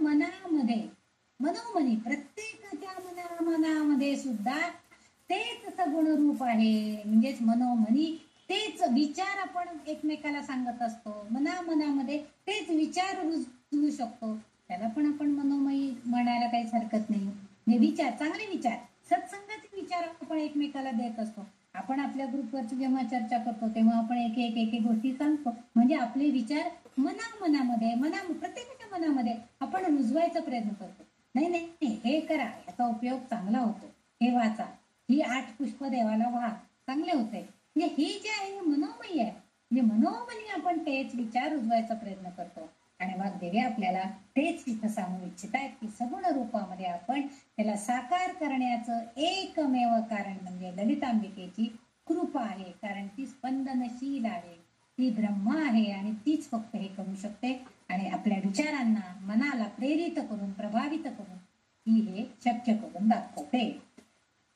तिथं आपला 173 नंबरचा श्लोक संपलेला आहे. आता पुढचा ताई काय करूया, 74 घेऊ का उद्या घेऊ? 74 तुमच्याकडे किती? एकच नाव आहे का? 74 नाही, 74 श्लोक. आता 73 श्लोक संपलाय. 74 श्लोक पूर्ण घ्या, हरकत नाही. किती नाव आहेत? नाही, बराच आहे. मग राहू द्या. बराच आहे. मग राहू द्या. अर्धा तास लागेल. अर्धा तास लागलं तर चालेल. चालेल ना? घेऊन टाकू. पुढचं जे 74 नंबरचा श्लोक आहे तेवढा तरी घेऊया. व्योमकेशी विमानस्था वज्रणी वामकेश्वरी पैंचयज्ञ प्रिया पैंचयज्ञ प्रिया पैंच प्रेतमैंचाधिशायिनी, असं 74 नंबरचा श्लोकाकडे आपण आलेलो आहोत. आता आपले फक्त 8च श्लोक राहिलेले आहेत आणि 74 नंबरचा श्लोक झाला की मग आपल्या 8 श्लोक शिल्लक राहतात. व्योमकेशी असं पहिलं नाम आहे. आता व्योम म्हणजे आकाश, व्योम म्हणजेच शंकर, जे आकाश रूप असणारे शिवजी, असं त्याला व्योम असं म्हटलेलं आहे. म्हणजेच हे आकाश रूपामध्ये, दशदिशांच्या रूपामध्ये सुद्धा ती आहे, व्योमकेशी आहे. म्हणजे ती आकाशामध्ये आहे. शिवशंकराबरोबर ही ललितांबिका आहे. म्हणजे आकाश हेच, आता इथं ती दशदिशांच्या रूपामध्ये ती आहे. म्हणजे आकाश म्हटलं की आपल्याला नुसतं आकाश नुसतं राहू शकतं का? नाही, संपूर्ण पृथ्वीवरती आकाश आहे आणि त्या आकाशामध्ये सगळीकडे सर्वव्यापी ती भरून राहिलेली आहे. आणि व्योम हे आकाश, त्याचं वातावरण, वायू, वारा किंवा आपण त्याला स्वर्ग म्हणूया, तेही तिथं आहे. आणि दुसरा जो अर्थ आहे केश, केश म्हणजे केस, येथे त्यांनी एक रूपकात्मक कल्पना तिथं आपल्याला सांगायचा प्रयत्न केलेला आहे वाग्देवींनी, की ती व्योमकेशी आहे. व्योम म्हणजे आकाश, शंकर असाही अर्थ आपण घेतला. आता ती केश, केश म्हणजे केस, म्हणजे ललितांबिकेचे जे, भगवतीचे जे केस आहेत त्या केसांना आकाश तत्वाची उपमा त्यांनी दिलेली आहे. आकाश तत्व जे आहे ते म्हणजे तिचे केस आहे, असा अर्थ त्यांनी केलेला आहे. आता बघा, आकाश जसं इतकं महान, प्रचंड महानता आकाशाकडे आहे, सगळ्याला सामावून घेण्याची ताकद त्याच्यात आहे. आणि म्हणून जसं केस किती बारीक बारीक असतात, कोणी मोजू शकतं का आपल्या डोक्यावरचे केस? नाही मोजू शकत. तशी महानता तिच्या केसांमध्ये आहे. आणि म्हणजेच तिने ते सर्व आकाश व्यापून टाकले. म्हणजे दशदिशाही तिने आपल्यात आहेत, ती सर्वव्यापी आहे म्हणून. आणि आकाश पण तिने व्यापून टाकलेलं आहे तिच्या केसांनी. इतकी महानता तिच्याकडे आहे म्हणून तिला व्योमकेशी या नावानं त्यांनी संबोधन वापरलेलं आहे. आता इथं आपल्याला याचा आणखीन एक उल्लेख असा करावा लागतो की तिचं इथं विराट रूप, जसं विष्णू सहस्त्रनामामध्ये किंवा आपल्याला भगवंताचं विराट किंवा गीतेमध्ये विराट रूपाचं दर्शन भगवंतांनी करून दाखवलं होतं. म्हणजे भगवंत हळूहळू मोठे होत इतके विराट झाले की त्याच्यामध्ये कितीतरी ब्रह्मांड, कितीतरी गोष्टी आपल्याला पुन्हा पुन्हा घडताना, कितीतरी आकाश, कितीतरी पाताळ त्यांना तिथं बघायला मिळाले होते अर्जुनाला त्या विराट रूपामध्ये, त्याच्या भगवंताच्या. तसं इथं विराट रूपाचा हिचा संदर्भ इथं घेतला गेलेला आहे. ललितांबिका सुद्धा विराट रूपामध्ये आहे. म्हणजे कारण की ब्रह्मा आहे आणि विश्वरूप दर्शन जे आहे विराट दर्शनामध्ये सुद्धा हा संदर्भ आपण सांगू शकतो की ती ललितांबिका त्या विराट दर्शनामध्ये त्या केसांनी आकाश तिने सर्व व्यापून टाकलेलं आहे, ब्रह्मांड सगळं तिने व्यापून टाकलेले, कारण ती ब्रह्म आहे. म्हणजे अनुभवजन्य विश्वाच्या स्वरूपामध्ये तिचं हे विराट रूप आहे. आता तिने नुसतं हे व्यापून नाही टाकलेलं, तर तिने ती सगळं त्याचा अनुभव पण घेतली आहे. म्हणजे आकाश तत्व, पृथ्वी तत्व, जलतत्व हे सगळं ह्याचा अनुभव सुद्धा तिने घेतलेला आहे. म्हणजे कारण तिने निर्मिती करताना ह्या सगळ्या तत्वांचा वापर केलेला आहे. म्हणजे त्याचा अनुभव घेऊनच, त्याची अनुभूती घेऊनच तिने ते सगळं केलेलं आहे, सगळं वापरलेलं आहे, सगळ्याचा उपयोग केलेला आहे. आणि म्हणून तिच्या या विराट रूपाला, म्हणजे यात जसं विराट रूप आपल्याला विश्वरूप दर्शनामध्ये भगवद्गीतेत बघायला मिळतं, त्याला आपण विश्व असं म्हणतो. म्हणूनच या नामात जे आत्ताचं जे व्योमकेशी हे जे नाव आहे, तिचे केश आकाश किंवा वातावरणाचे प्रतिनिधित्व करतात, म्हणून इथं तिला व्योमकेशी अशा नावानं संबोधलेलं आहे. म्हणजे विराट संदर्भ, विराट नामाचं तिचं विश्वरूप जे आहे त्याचा संदर्भ इथं आपल्याला दिसतो. दुसरा अर्थ असा आणखीन एक या व्योमकेशी नामामध्ये असं म्हणतात की शिव जो आहे त्याला व्योमकेश असं सुद्धा म्हणतात. म्हणजे आकाशात राहणारा म्हणून त्याला व्योमकेश, म्हणजे तिथं राहणारा असा अर्थ आहे. आणि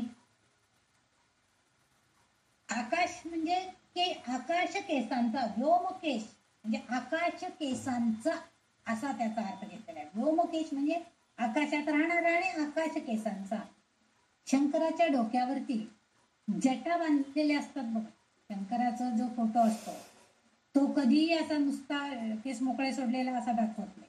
नेहमी त्याच्या डोक्यावरती जटा बांधलेल्या अशा, म्हणजे ऋषी लोक जसे बांधतात ना जटा, तसं शंकराच्या डोक्यावरती त्यांनी सगळ्या जटा जटा जटा अशा बांधलेल्या दाखवतात. आणि त्याच्या वर असणाऱ्या चंद्रकोरीच्या जवळून गंगा खाली येताना दिसते बघा. याचं जर रूप बघितलं आपण शिवाचं, थोडं डोळ्यासमोर आणा, गंगा खाली येते. म्हणजे गंगा कुठून येते? आकाशात.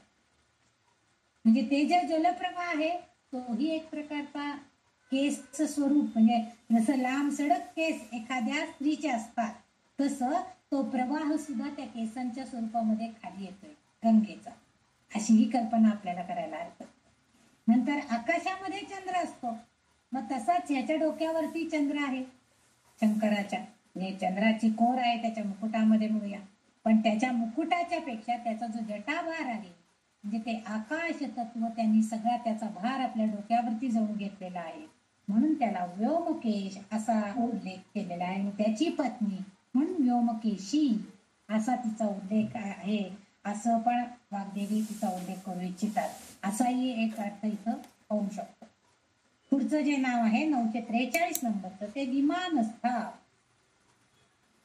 आता इथं विमानस्था म्हणजे विमानात स्थापन झालेली अशी असा शब्दशः अर्थ आहे. विमानस्था विमानामध्ये स्थापन झालेली. आता इथं विमान म्हणजे आपल्याकडं आपण यान म्हणतो बघा त्याला. यान म्हणजे पूर्वीच्या काळी काय त्याला विमानच म्हणतात, पुष्पक यान, नंतर म्हणजे इंद्राचं यान, असं प्रत्येकाला त्याची यान म्हणजे विमान ठरलेले दिलेले, त्या यानातनं ते प्रवास करायचे.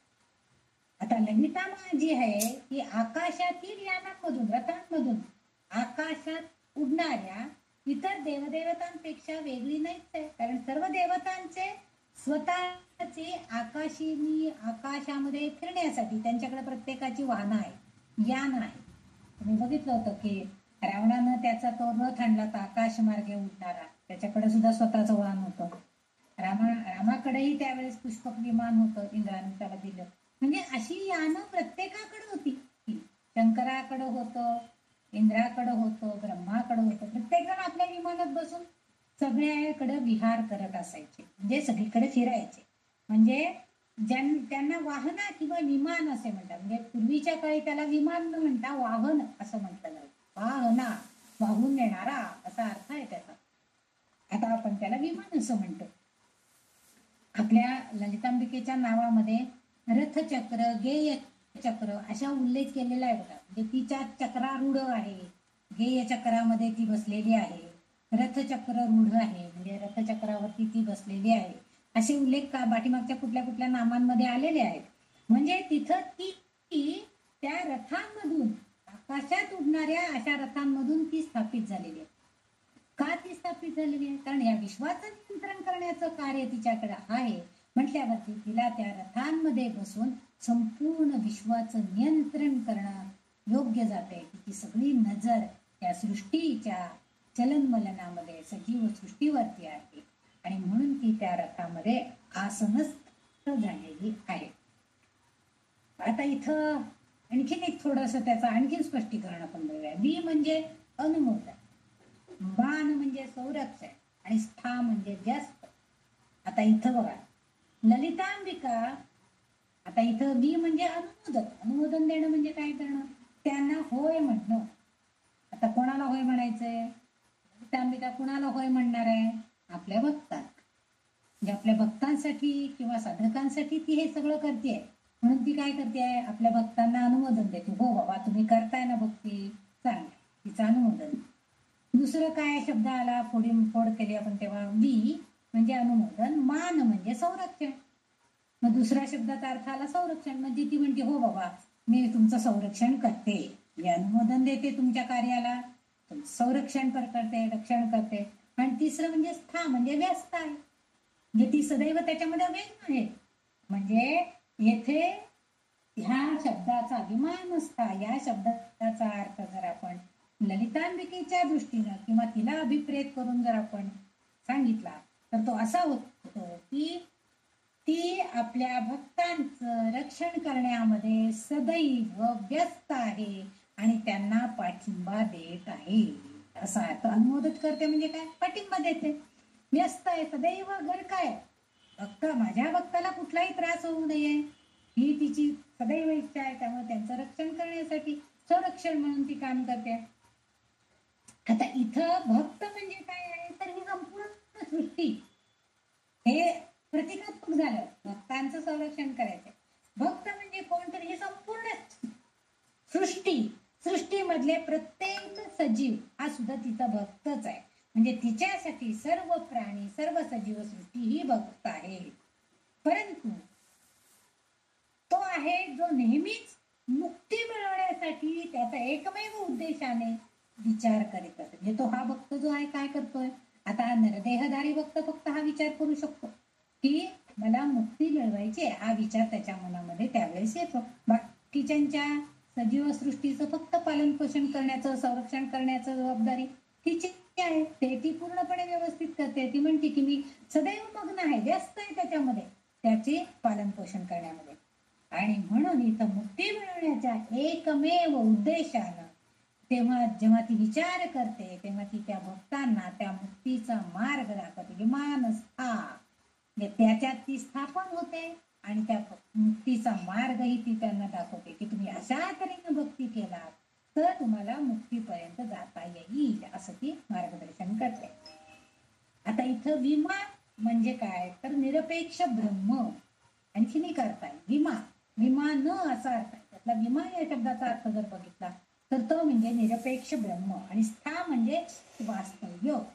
म्हणजे काय आहे, तर ती आपल्याला माहिती का, आपण बऱ्याच मध्ये तिचा असा उल्लेख केलाय की ती याच्यामध्ये ती ब्रह्माच्या स्वरूपामध्ये दिसते, ब्रह्माच्या स्वरूपामध्ये तिच्या वेगवेगळ्या रूपांमध्ये तिचं प्रकटीकरण झालेलं आपल्याला दिसतंय. आणि ब्रह्माच्या वेगवेगळ्या प्रकटीकरणामध्ये ती जेव्हा वास्तव्य करत असते तेव्हा ते प्रकटीकरण झालं की ती म्हणजे ती निर्गुण ब्रह्म किंवा प्रकटीकरणाच्या पलीकडे खरं तर ती आहे, परंतु ती सगुण साकार रूपामध्ये ती प्रकट होते तिथं. म्हणजे आता भंडासुराचा वध करायचा होता, तिने विशिष्ट रूप धारण केलं आणि भंडासुराचा वध करून टाकला. काही वेळेला ती कमला समस्था म्हटलेली आहे, कमळामध्ये बसून ती आपल्या भक्तांचं संरक्षण करण्यासाठी आलेली आहे. कुंडलिनी चक्रामध्ये बघितलं आपण की बाल शिशूचं कसं संरक्षण करायचं, त्या योगिनीद्वारे तिने सगळं संरक्षण करून दाखवलं. म्हणजे वेगवेगळ्या रूपामध्ये ती ब्रह्माच्या वेगवेगळ्या रूपामध्ये ती प्रकटीकरण करते, सगळं रूपामध्ये येते. आणि मग ती त्या सगळ्या योगानं आपण सगळ्या सृष्टीवरती नियंत्रण करण्याचं कार्य करते. आणि हे करण्यासाठी तिला त्या ब्रह्माच्या रूपामध्ये आसनस्थ व्हावं लागतं. आणि म्हणजेच विमानस्था, म्हणजे ती त्या विमानामध्ये बसून, आता इथं ते विमान म्हणजे ब्रह्म्याचं रूप, त्या रूपामध्ये ती प्रगट होते आणि ती सगळ्या सृष्टीवरती नियंत्रण करण्याचं कार्य करते. म्हणजे संपूर्ण भक्तांचं, सृष्टी निर्मित असणाऱ्या हे सगळे जे भक्त आहेत, प्राणी मात्र आहेत, सजीव सृष्टी आहे, या सगळ्याचं रक्षण करण्याचं काम करते. आणि त्यासाठी तिला विमानात म्हणजेच उच्च स्थानी बसून अथांग विश्वाचा सर्व कारभार, सर्व नियंत्रण ती करत असते. आणि म्हणून तिला विमानस्था अशा नावानं वाग्देवींनी इथं उल्लेख केलेला आहे. किती सुंदर नाव वापरलेलं आहे. आपल्याला विमान म्हटलं की उडून जायचं, वर कुठेतरी आकाशात ढग दिसत असतात, मजा वाटते आपल्याला. एका देशातून दुसऱ्या देशात एवढंच आपल्याला विमानाचा उपयोग माहिती आहे. पण त्या विमानात बसून उच्च पदस्थ असणारी ती ब्रह्म्याच्या स्वरूपामध्ये संपूर्ण सजीव सृष्टीचं नियंत्रण करते. ह्याचाच अर्थ ती आपल्या भक्तांचं नियंत्रण करते, भक्तांना योग्य मार्ग दाखवते. सगुण साकार रूपामध्ये स्वरूपामध्ये येऊन त्यांच्यावरती नियंत्रण ठेवण्याचाही ती प्रयत्न करते. पुढचं नाव आहे वज्रिणी. 944 नंबरचं नाव आहे. हे एकच नाव बघून आपण आज थांबणार आहोत. शिवाला वज्र असं म्हणतात आणि त्याची पत्नी म्हणजे वज्रिणी, असा साधा सरळ अर्थ आहे वज्रिणी या शब्दाचा. आता वज्र हे जे अस्त्र इंद्राचं आहे ते अतिशय कठीण टणक स्वरूपाचं आहे आणि विशिष्ट गोष्टींना मारण्यासाठी, म्हणजे दुष्टात दुष्ट जो दुष्ट पापी राक्षस आहेत त्यांचा वध करण्यासाठी फक्त या वज्राचा उपयोग केला जातो. म्हणजे माशी मारण्यासाठी वज्राचा उपयोग कधीच केला जाणार नाही. म्हणजे असं हे जे वज्र आहे की ज्याच्यामध्ये प्रभाव आहे, सामर्थ्य आहे, असं ते वस्त्र आहे, त्या वस्त्राचा उपयोग करतात. तसंच भगवान इंद्राची पत्नी इंद्राणी, तिच्या रूपातही हीच भगवती ललितांबिका आहे. कारण वज्र हे जे आयुध आहे हे इंद्राचं आयुध आहे आणि त्या इंद्राची पत्नी म्हणजे इंद्राणी, आणि ही इंद्राणी स्वरूपामध्ये सुद्धा हीच भगवती, हीच ललितांबिका आहे. म्हणून आपोआपच ती पुन्हा तिला वज्रिणी या नावानं जरी आपण उल्लेखलं तरी काही हरकत नाही. आणि इंद्र हा देवदेवतांचा प्रमुख देव असं आपण म्हणतो, देवांचा राजा असं आपण त्याला म्हणतो. आणि हा देव हा ब्रह्मापेक्षा सुद्धा वेगळा आहे. ब्रह्म हा परम आहे आणि देवदेवता हे कार्यात्मक प्रमुख आहे.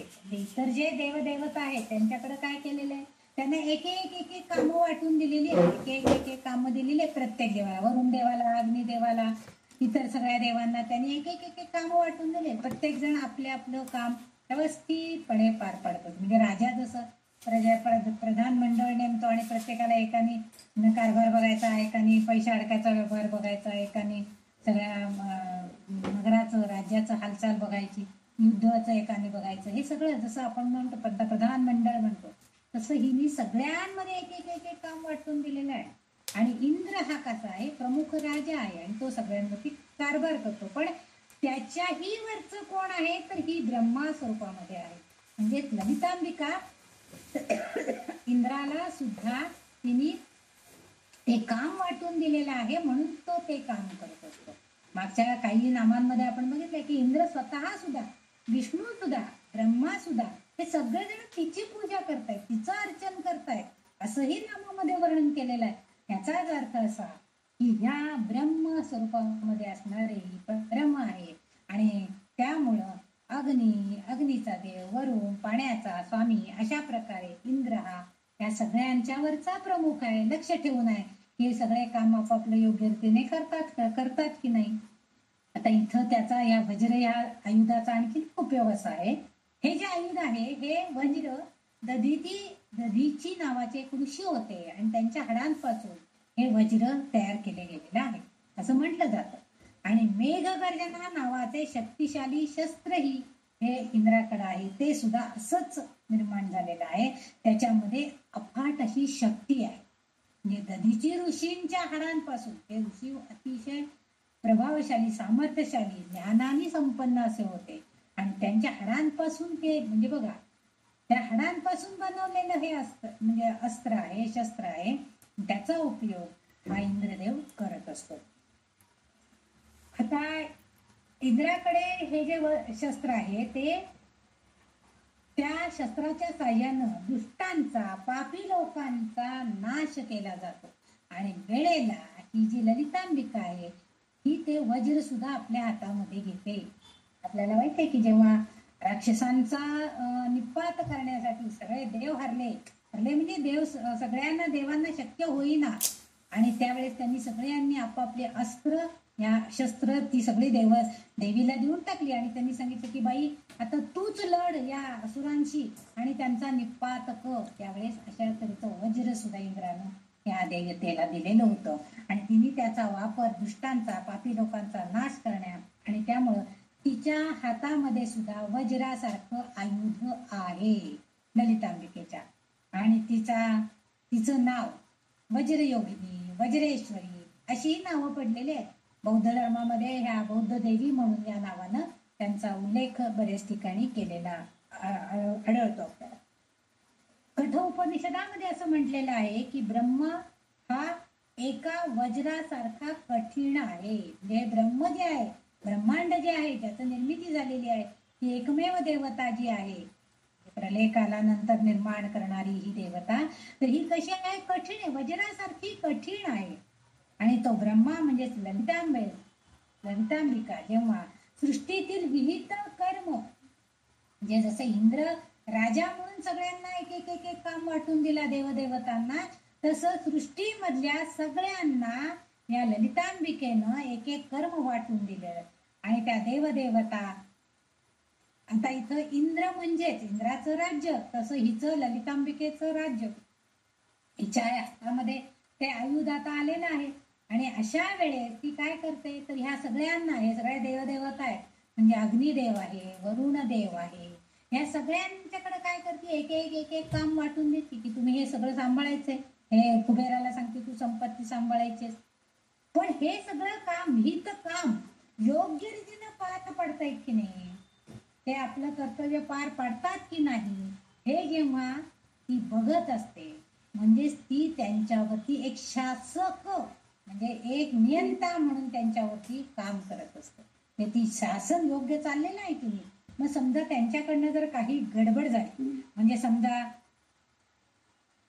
सूर्य लपून बसला आणि सूर्याचा प्रकाश मिळाला नाही, किंवा वायूनं व्हायचं थांबलं, तर काय होईल अवस्था आपली बघा. आपण श्वासोच्छ्वास पण नीट घेऊ शकणार नाही. हे सगळं व्यवस्थित होतंय की नाही, ह्याच्यावर नियंत्रण करणारी ही ललितांबिका देवी आहे. कारण अग्नी उष्णता देतो आणि यम सुद्धा आपलं कार्य पार पाडतोय की नाही योग्य रीतीनं. नाहीतर आम्हाला वाटलं कंटाळाला, जाऊ दे आज नको कोणाला पृथ्वीवरनं कोणाला उचलून आणायला नको, कंटाळाला आज झोपलो, काय केलं नाही का.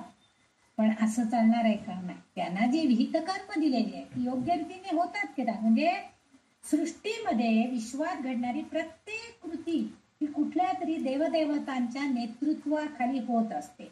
आणि ते जेव्हा विहित कर्म त्यांची जे आहेत, त्यांना जे कर्तव्य पार पाडायला सांगितले ते जर त्यांनी नीट केली नाही, ते जर त्यांनी पार पाडलं नाही, म्हणजे यमाने जर पृथ्वीवर येऊन कोणाला नेलंच नाही, सूर्याने सूर्यप्रकाश दिलाच नाही, अग्नीनं उष्णता दिलीच नाही, असं जर घडत असेल तर त्यावेळेस ही ललितांबिका काय करते, ही आपल्याकडच्या वज्राचा कठीण प्रहार त्यांच्यावरती करते. म्हणजे त्या वज्राचा वापर ती करते आणि त्याच्या योगानं त्या सगळ्यांना सुनिश्चित अशी शिस्त लावण्याचं काम करते. म्हणजे त्यांना त्यांचं काम भीतीनं का होईना, सूर्य उगवायचा थांबत नाही, भीतीनं का होईना वायू व्हायचा थांबत नाही. म्हणजे त्यांना सुद्धा या ललितांबिकेची भीती एक मनामध्ये आहे की जर आपण हे काम नीट केलं नाही तर आपल्याला शासन होणार आहे, आपल्याला शिक्षा होणार आहे, हे त्यांना माहिती आहे. कारण विश्व पालन करण्याच्या पोषणाच्या, विश्वाचं पालन पोषणाची जबाबदारी तिच्यावर आहे. आणि त्यामुळं कारण जर समजा ते नीट झालं नाही तर तिच्या सगळ्या भक्तांना खूप त्रास होणार आहे, हे तिला माहिती आहे. आणि म्हणून ती म्हणते की जर समजा तुम्ही जर नीट काम केलं नाहीत ना तर तुम्हाला वज्राच्या प्रहाराला तोंड द्यावं लागेल. म्हणजे कठीण आघात, कठीण शिक्षा त्यांना द्यावी लागते. म्हणजेच एकूणच काय तर एक चांगली शासक, एक चांगली नियंता म्हणून ती काय करते, शिस्त त्यांच्यामध्ये यावी म्हणून या वज्राचा उपयोग ती त्यासाठी करते. म्हणजे त्या वज्राच्या भीतीनं का विना ते सगळे आपले काम व्यवस्थित करतात. आणि म्हणून वाग्देवी तिला वज्रिणी असं म्हणतात. म्हणजे वज्राचा प्रहार म्हणजे काय, मोक्षच. म्हणजे इथं मोक्ष म्हणजे मरणच. मग असं जर आपलं नाश होणार असेल, आपल्याकडे असणारे, आता सूर्याकडे इतकं तेजस्वीपणा इतकं सगळं असताना जर चुकून त्याला वज्राचा प्रहार सोसावा लागला तर काय होणार आहे, निष्कारणच त्याला कलंक लागणार आहे. आणि त्यामुळे तो काय म्हणतो, म्हणजे ते प्रत्येक जण काय विचार करतो, नाही मला जे या सृष्टीकर्त्री अशी असणारी जी ललितांबिका आहे, ही जी देवी आहे, त्या भगवतीनं मला जे कार्य सोपवलेलं आहे ते कार्य मी व्यवस्थितपणे पार पाडायचं आहे आणि ते मी करणार. अन्यथा मला वज्राच्या प्रहाराला सोसावं लागणार आहे, प्रहार सोसावं लागणार आहे. हिची कल्पना त्याला आहे. म्हणून वाग्देवी तिचं नाव वज्रिणी ठेवलेलं आहे. आता आपल्या सृष्टीच्या आपल्या कुटुंबामध्ये सुद्धा आपण बघा, आपल्याला जे विहित कर्म साधं आपण लक्षात घेऊया. आपण जेव्हा जन्माला येतो, नंतर आपण मोठे होतो आणि आपल्यावरती एक कार्य सोपवलं जातं. कोणी शिक्षक होतो, कोणी वकील होतो, कोणी इंजिनियर होतो, कोणी डॉक्टर होतो. पण डॉक्टरांनी जर म्हटलं की नाही नाही, मी फक्त दिवसातनं 4च पेशंटचं बघणार, त्याच्या पुढचे काही बघणार नाही, कोणाचा प्राण कंठाशी आला तरी मी बघायला सुद्धा जाणार नाही, असं म्हणून चांगलं आहे का? अशा वेळेस ती काय करते भगवती, त्याला कुठल्या ना कुठल्या रूपाने शिक्षा देते. जे आपण म्हणूया म्हणजे असं होऊ नये, पण मग त्याचा मुलगा कुठेतरी माडीवरनं खाली पडतो, त्याला लागतो पर्यायानं, त्याला आपला पुन्हा आपला डॉक्टरीचा पेशा जो आहे तो त्याला करून पार पाडावा लागतो.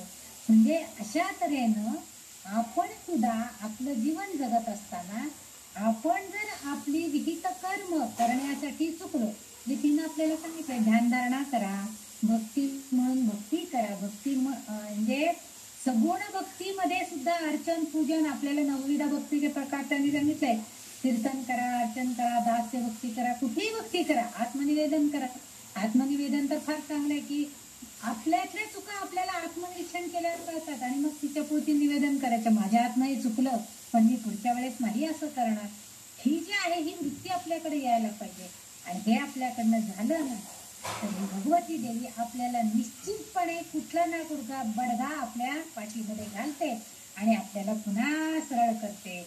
हाच अर्थ ह्या वज्रिणी या नावामध्ये अभिप्रेत आहे. म्हणजे आपल्याला सुद्धा ते लागू आहे. हे त्यांनी फक्त इंद्रदेवतेच्या बाबतीमध्ये किंवा ललितांबिकेचं एक नाव घेऊन किंवा तिचं एक स्वरूप घेऊन आपल्याला वाग्देवींनी सांगण्याचा प्रयत्न केलेला आहे. तिचे छान नाव आहे. आणि अशी वज्रिणी ही भगवती देवी आपल्या भक्तांना सुद्धा, त्यांनी जर चांगलं काम केलं नाही, ध्यानधारणा करायची सोडून इकडे तिकडे लक्ष दिलं, इकडे टीव्ही बघत बसलाय, इकडे अगदी माळ ओढतोय, काही उपयोग नाही आहे त्याचा. म्हणजे हे जे होत असेल तर ती त्याचा बर्गा ती दाखवणारच. अशा तऱ्हेनं ती आपल्याला सुद्धा वज्रिणीसारखं म्हणजे वज्रासारखा प्रहार आपल्या भक्तावर सुद्धा करते. आणि तसं आपल्याला होऊ नये म्हणून तिची प्रार्थना करूया की तुझी भक्ती करण्यामध्ये मला सदैव नम्रतेनं, दीनतेनं, शरणागत भावनेनं ती ताकद, ती शक्ती मला दे, जेणेकरून माझ्याकडनं चांगली भक्ती, नवविधा भक्तीतले सगळे प्रकार माझ्या हातनं तुझ्यासाठी घडू दे आणि तू मला उपादृष्टी तुझी प्रसन्न हो, ही अपेक्षा तिच्याकडनं करूया. आज आपण इथं आतापर्यंत आपण 944 श्लोक बघितलेले आहेत.